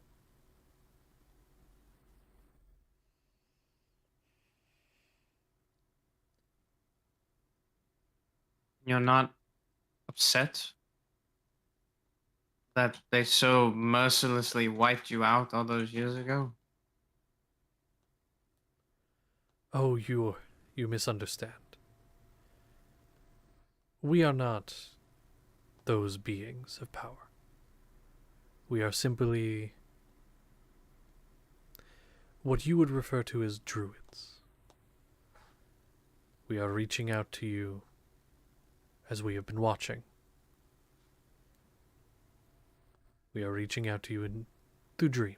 We have been preparing this ritual and thought it was time we reach out. We have We have heard word of Keen's exploits, and that led us to you. We do not know all that has happened and all that has transpired recently. But last we knew, you were an agent who we have been following for some time. We lost track of you for a while when you put on a certain necklace. But it seems they have stopped functioning.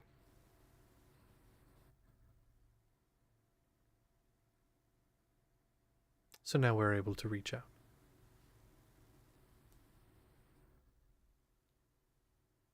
But we've been having people on the ground keep an eye on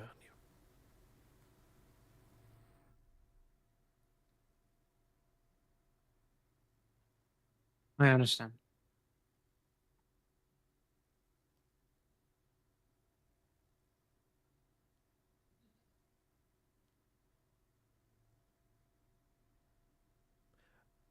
We would be lying if we said that we didn't want those beings originally in power to be in power again.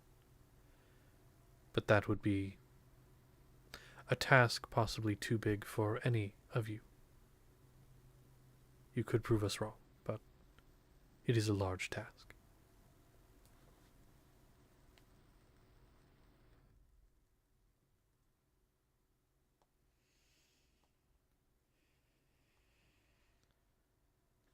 I can't promise anything, but I will be rid of him. He was so easily rid of me.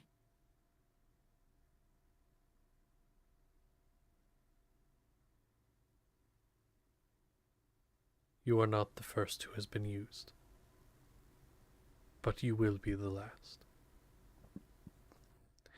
Now, our connection is running out of time. Do you accept our terms?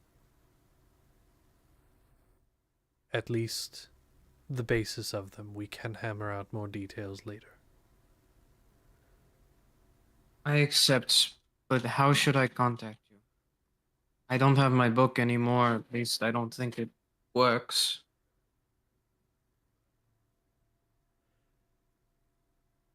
You are holding it, and the orb in your hand begins to glow a little brighter. That can be used to contact us if one of us is available. Me specifically, I'm not always available, but it will contact one of the druids closest to you. They may not be of as high a station as one of us, but it will allow you to contact somebody who can then pass a message along. As well as speak to the animals, speak to the trees, to the plants. They will carry your messages along.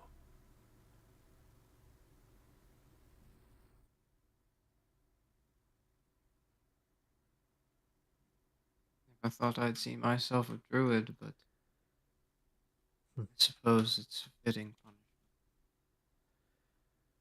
You upset the natural order, and now you are made to uphold it. Poetic.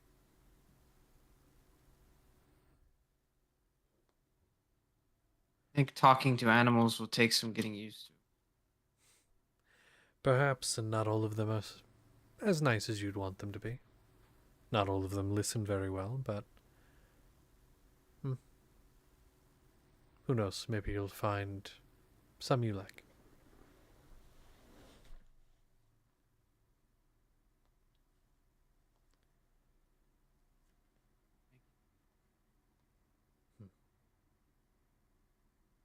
Cool. And as you feel a bit stronger physically, a little bit mentally, and you feel some of the little bit of magic be able to flow back in, the connection does begin to fade.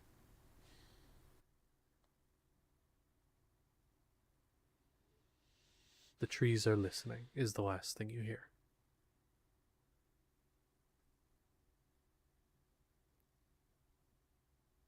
Then you wake up.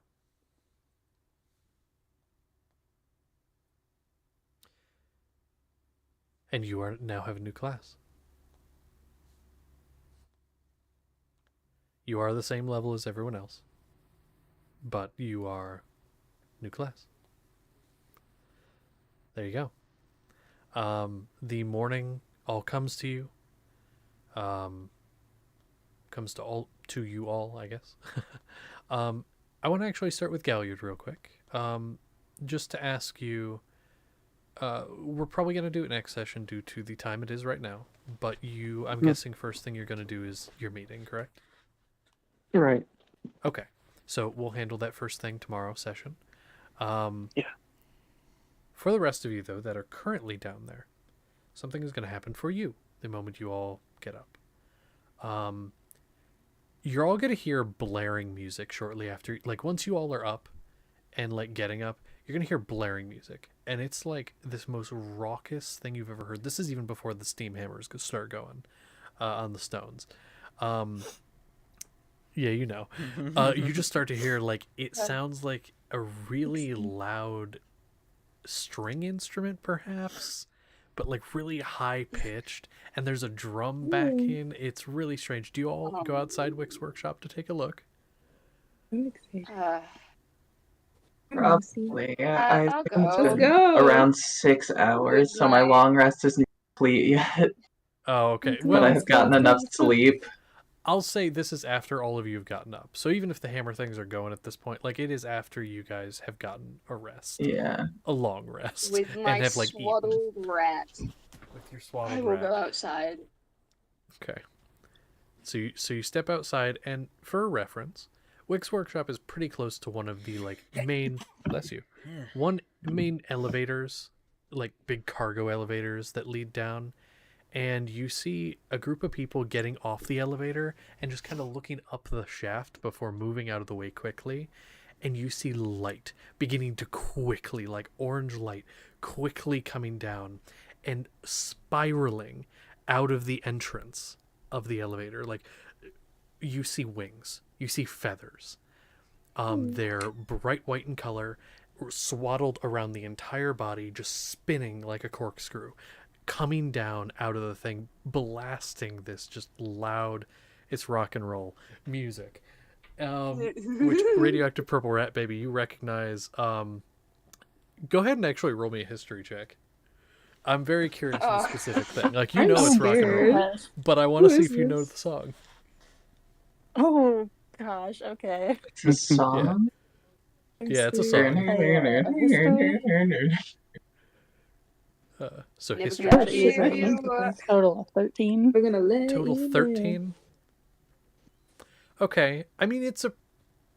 I'll give it to you because it's a fun song. Also, it's not a super important thing. It's "Shoot to Thrill" by AC/DC. Just. And you see the wings unfurl as you see the wings unfurl, feet hit the ground and skid, holding like this big box on the one shoulder with, you can hear the music coming from, flips a switch, pulls like it's a joint, pulls a joint out the mouth, wearing the sunglasses, black leather jacket, and jeans, just standing there. Hey. Here was to deliver a message. Somebody, hey, you, I think, one of you. Why are there two satyrs? Anyway, so I was here to deliver a message. Hey, Zelson, by the way.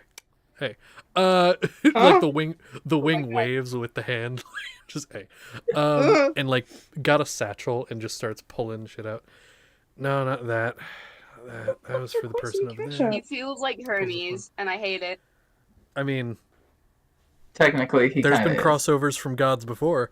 Just saying. And just pulls out a letter with a purple stamp, with a lute as the like symbol in it. I was told to give this to you by Zader. Zeus? No. Zachary. Zatar. That's him. And just hands it over to, like, and Drossen, you're holding your hand out for it, like, a little bit too far to the right. Nope, there's no one there. Right here. And puts it right in your hand. All right. Well, I gotta run. I got other deliveries to make. Nice meeting y'all. See ya. Just whoosh up the elevator shaft. Just Who the out. fuck was that? Looks at Drawson. What do you do while I'm away? Holy shit. None of you have ever met this person ever. None of you have. I'm gonna open the message because I know who Zelson is, and I know who Purple is. Yeah, and you open it, purple loot stamp in there, you open it up, and it is a letter from Zatar, hastily written, basically just saying, got some word out to people. Seems like some other people were already notified by some of you. We should have enough people out, as many as we can, get people out within a day or two. A lot of people probably aren't going to leave, but we can't save everyone, and not everyone's going to listen to us. I can only say there's so many carnivals, concerts, and other things.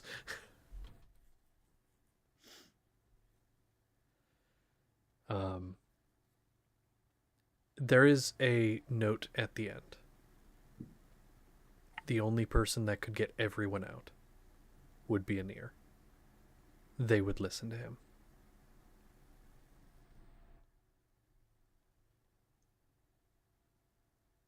But we don't know where he is. And that's the end of the letter. That's where we're going to end the session. I fucking knew it. Shoot the thrill. Anyway, that was a lot, so, but fun. Yeah, Zelson. Okay. I did not have a personality for him amazing. ever until now. Like I was riding home from work one day and I was listening to Shoot to Thrill and I was like, whoa, that'd be great. I love that. Yes. So Gosh. That's cool. Jace is one of the people that we're supposed to trust. I mean, listen, this is the guy you were told that doesn't pick a side, usually because no one wants him because he's too high. Oh no, my workshop's gonna be gone. Hey, if he's blasting Shoot to Thrill, then he immediately, I trust him with every fiber in my being. Every fucking person on our team to get this quest done is going to be a drunken, smoke-ridden, drug-using son of a bitch. I mean, you got the enemy team. It's literally like when you're playing any multiplayer game ever. The enemy team, these like tactical, like SEAL Team 6, and then your team, just a bunch of like crackheads.